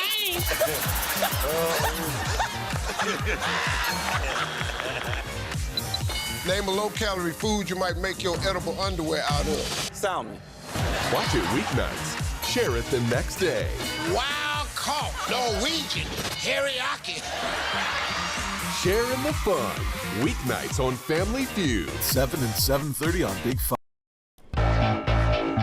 And we are back, broadcasting live from the Hesselson studio here on Market Street in Corning. Thank you so much for joining us this morning. So as we're saying, the New York Post editorial board says his President Biden's new executive order is simply a deceitful press stunt he hopes will shore up his rock-bottom ratings from voters on the border crisis. The order will allow the president to shut down the border when crossing between points of entry tops 17,500 over 7 consecutive days, a level that permits nearly 1 million illegal entrants a year. And that's on top of close to another million or so entering via the countless legal pathways he has created without congressional approval, such as his CPB-1 scheduling program. So his new limits still mean historic highs of continued border jumping, double the highest figure under Donald Trump. The figures don't even include up to 800,000 plus a year gotaways, those spotted but not stopped, which is terrifying because we talk about the terrorist implications there. That's become standard under the Biden administration. And it doesn't add in nor the unknown number who sneak in completely undetected. Plus, of course, he claimed back in January of 2023, most would-be illegal crossers would be increasingly subject to expedited removal to their country of origin and subject to a 5-year ban on re-entry, but never enforced that rule. And he's still explicitly exempting, unaccompanied minors from being turned away, guaranteeing a renewed flood of kids. This looks like just one more in a long string of phony fixes, another effort to do nothing while insisting he's gotten tough. He's delivered an endless series of lies on the issue, as everywhere else, repeatedly insisting the border is secure, then claiming he has no authority to take any action unless Congress acts. I've done all that I can, Biden claimed just months ago. I do like that thought, and I forgot about that. No, the border is secure. And then when they started seeing the polls come in, I've done all I could do. Now he admits he can act, it turns out. In fact, he has had the power to set the level at 0, not 17,500 a week, 5 months before Election Day, and as 7 voters in 10 say Biden has mostly failed on border security. Wow, 7 out of 10. Biden acted dramatically to open the border the day he took office. He refused to reverse himself even as the mix of migrants swelled from Central America of the initial surge to include every nation on the planet. He's offered nothing but bogus fixes ever since.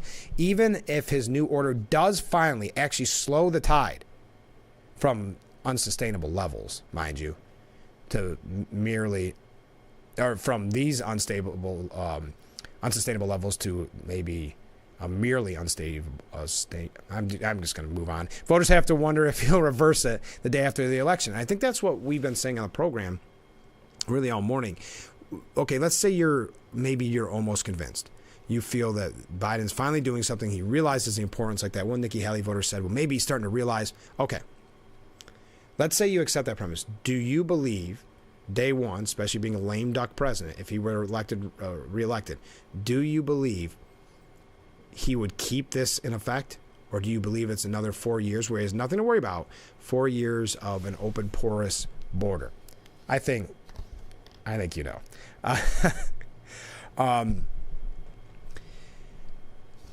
And hold him to account for the millions of illegal immigrants he's already waved in and giving mass amnesty to secretly. And the hundreds of thousands of this plan will continue to wave in. America's border nightmare won't end until the country has a new leader in the White House. That's the New York Post editorial board. I thought it was a good point. I think it's one worth mentioning because the media is going to do everything they can to dupe you into believing this is a tough policy. when it is not. As Andrew Arthur, and he's the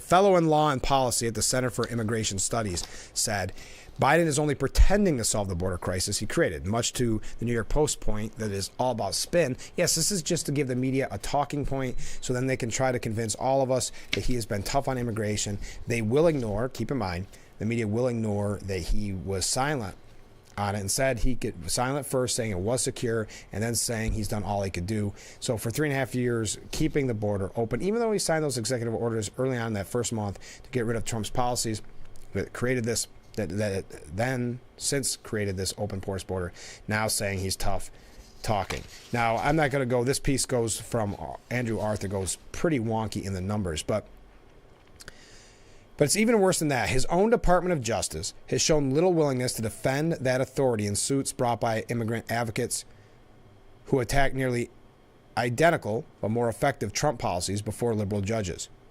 Will Biden's lawyers change their tack now that this administration's policies are in the dock? Maybe, but don't be surprised if this proposal is quickly blocked in the courts, at which point the White House will pivot and again blame congressional inaction for the state of affairs at the U.S.-Mexico line. As I told Congress in March, the president already has all the tools he needs to secure the border. Trump did it, and so did Obama. The only difference is they had the will. Congress can't legislate that, meaning the will. And to the one viewer's point before we go to break, we're not going to talk too much about this, but Michael Goodwin says it's a cynical power play aimed at keeping his son Hunter out of prison and him in the White House. So we'll talk about that. Stay with us. This is Frankly Speaking here on WYDC TV. Big Fox. We'll be right back. I'm Marianne Crawford.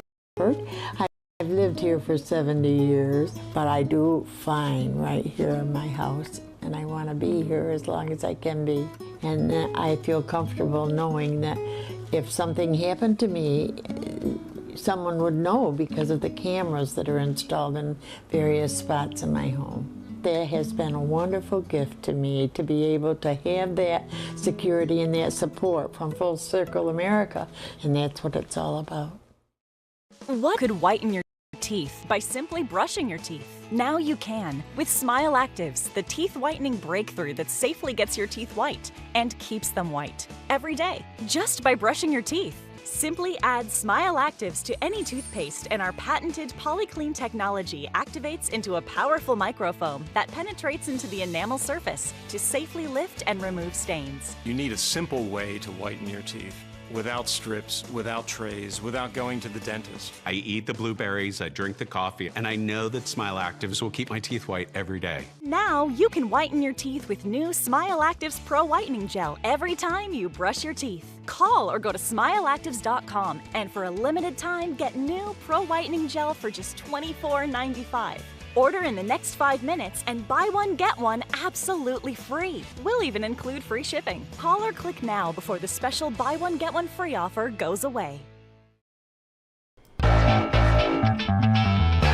And we are back to Frankly Speaking here on WYDC TV. Big Fox, thank you again for joining us this morning as we're getting ready to wrap things up.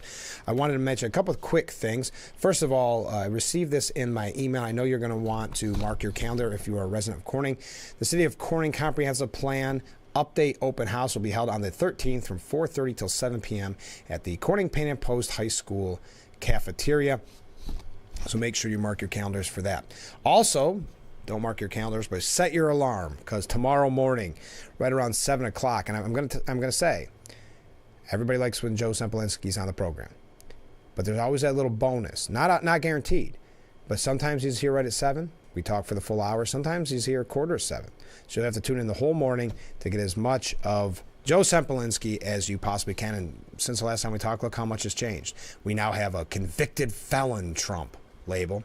We have Hunter Biden that we can talk about. That's just on the national level.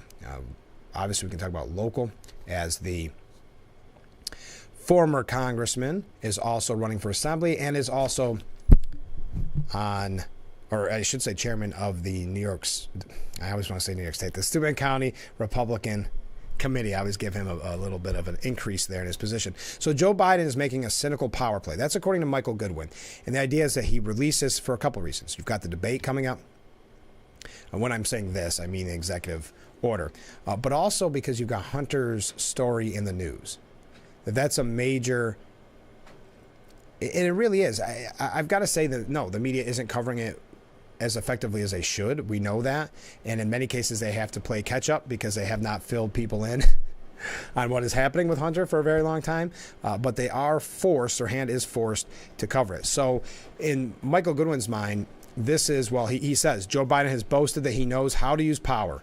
And recent days have featured a president skillfully manipulating the unique might of the Oval Office to protect his family and advance his own re-election chances. None of his maneuvers, including the pretend border crackdown, will make America safer or better or more united, but those are not Biden's goals. He's making a cynical power play aimed at keeping his son out of prison and keeping himself in the White House. The sequence began last Thursday with the conviction of Donald Trump.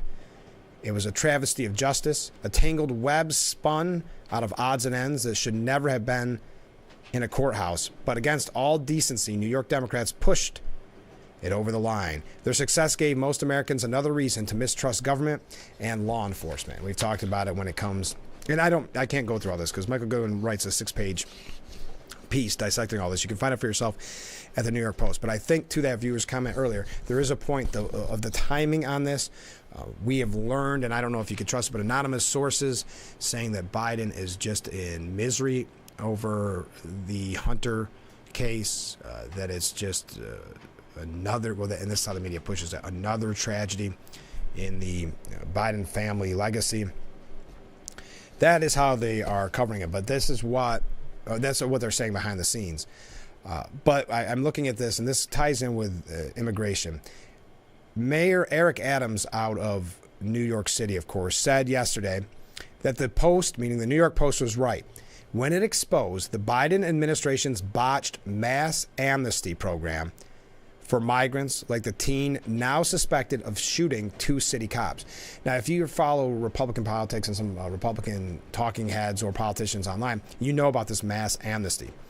You will not see this on the legacy media, but Adams cited the Post's exclusive reporting at a press conference when talking about Bernardo Castro Mera, the 19-year-old Venezuelan who crossed into the United States illegally in Texas in July of 2023 and ended up allegedly shooting the finest in Queens on Monday. So just more on this mass amnesty. I know I'm running around. I always do this at the end because I have so many things I still want to get to. We are going to talk, and I highlighted this at the I think it was in the 6 o'clock hour, but some things being said about Biden behind the scenes. Before we take a break, though, I wanted to mention, I think this ties in when we talk about re-election chances, whether it's trying to convince people that he's strong on immigration or whether he changes his policy on Israel to appease that faction of his party that is pro-Hamas. There's also this that I think plays in what really, at the end of the day, they tell us, no, there's nothing to see here with inflation. You're actually doing great. Your grocery bills just may not show it. Almost 2/3 of Americans considered middle class said they are facing economic hardships and don't anticipate a change for the rest of their lives. What? 2/3 of middle class, they word it kind of strange here, but 2/3 of middle class Americans said they are facing economic hardship. Wow. Again, but they tell us everything's fine. You just don't quite understand the numbers. You're not there. We also, how am I doing? Let me take a break. So I just have a little bit of time here at the end to go through a couple things quickly. You're going to want to buckle in. We do have this comment from a viewer. Looking forward to hearing from JS as usual. Yes, Joe Sempolinski will be our guest tomorrow morning right around 7. So make sure you tune in. Fan favorite, Joe Sempolinski. Stay with us. We'll be right back with Frankly Speaking here on WYDC TV. Big Fox. Attention, if you or a loved one regularly used hair relaxers or straighteners and were diagnosed with uterine, ovarian, or endometrial cancer, you may be entitled to significant compensation. I've used hair relaxers for years. I had no idea they could cause cancer. Chemical hair relaxers and straighteners have been linked to serious conditions, including several types of cancer. If you used hair relaxers and now have uterine, ovarian, or endometrial cancer, call now to see if you qualify. There's no fee unless we win your case. Bridge Boys American-made farewell tour. Celebrating 50-plus years of touring.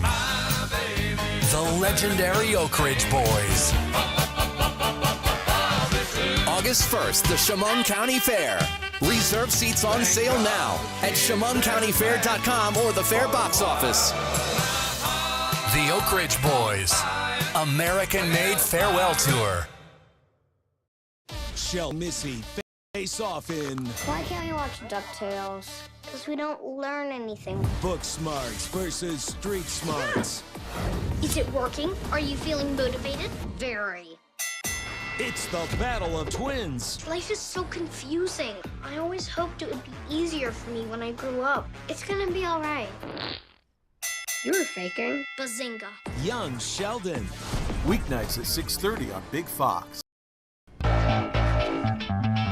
Broadcasting live from the Hesselson studio. It's hard to believe how fast this program goes and how at one point we were actually only 1 hour. It's hard to think back to those times. Thank you for all the nice comments. Every time I say Joe's on, that's such nice comments.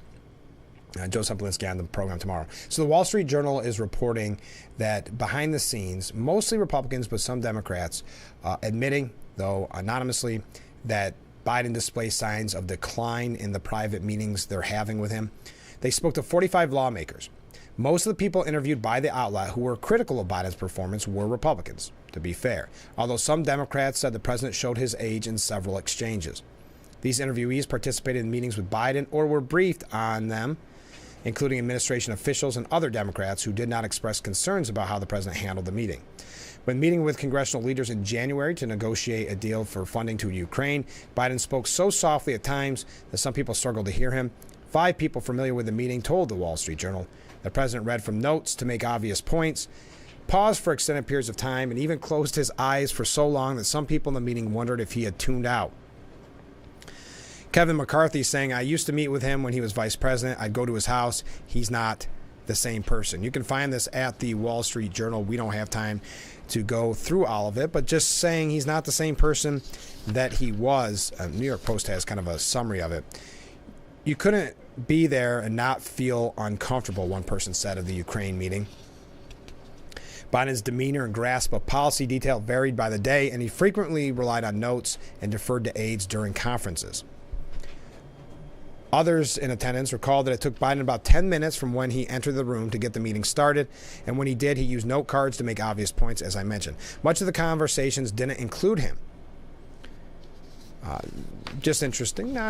Take it however you want. Just something I'm passing along. Also, and this could be a timing issue too, Newsweek is saying RFK Jr.'s popularity has collapsed. Now, it's hard to collapse from 12%, but okay. According to polling, the 538, he has seen his favorability ratings decline from 42.1% to 35.3%. It's a change from a net score of plus 15.5 to now minus 6.6. Now, that's on favorability. Obviously, we're not talking about voting numbers here. Similar data from the Hill show that on June 4, Kennedy had a 42.3% favorability rating. 1 year later, 48.4% of people rated him unfavorable. Now, what's the difference? Why is this coming out now? Because it's not as if he's been extra outspoken. It's not as if he did the presidential debate or something like that. So why is it just because we're supposed to believe the polls? I know we've had this conversation numerous times on the program. We don't believe polls. And I don't want to see RFK Jr. win or take votes away from Trump or whatever. I just find it really interesting that now, as Biden administration poll after poll not showing he's not doing that well, now we hear that RFK, his popularity has collapsed. He shouldn't even be thinking about the debate. Don't even waste your vote. Don't even look at him. So that's from Newsweek if you're interested. Hey, Trump's attorneys are requesting to have the gag order lifted after the guilty verdict and before the presidential debate. I had not even thought about that. That was maybe being ignorant or naive. That he would technically still be under a gag order during the presidential debate. They're requesting to have a gag order imposed. Former President Donald Trump's attorneys are requesting to have a gag order imposed on him during his business records trial lifted in the aftermath of his guilty verdict and ahead of the presidential debate at the end of June. Todd Blanche, Trump's attorney, wrote a letter to Judge Juan Merchan, who has overseen Trump's trial, arguing that the gag order should be lifted in light of the recent conviction. Imagine how that would change the makeup of that debate and what kind of questions CNN would go out of their way to ask him. Because could you imagine? They also get to get him thrown in jail. I mean, it'd be win-win. Oh, my gosh. We are out of time for today's edition of Frankly Speaking. Thank you to everybody who joined us. As I said, tomorrow, former Congressman Joe Sempolinski will be our guest, so make sure you tune in. Have a great day, and we will see you tomorrow morning, bright and early, starting at 6 for Frankly Speaking, only on WYDC TV, Big Fox. I look forward to it already. Have a great day.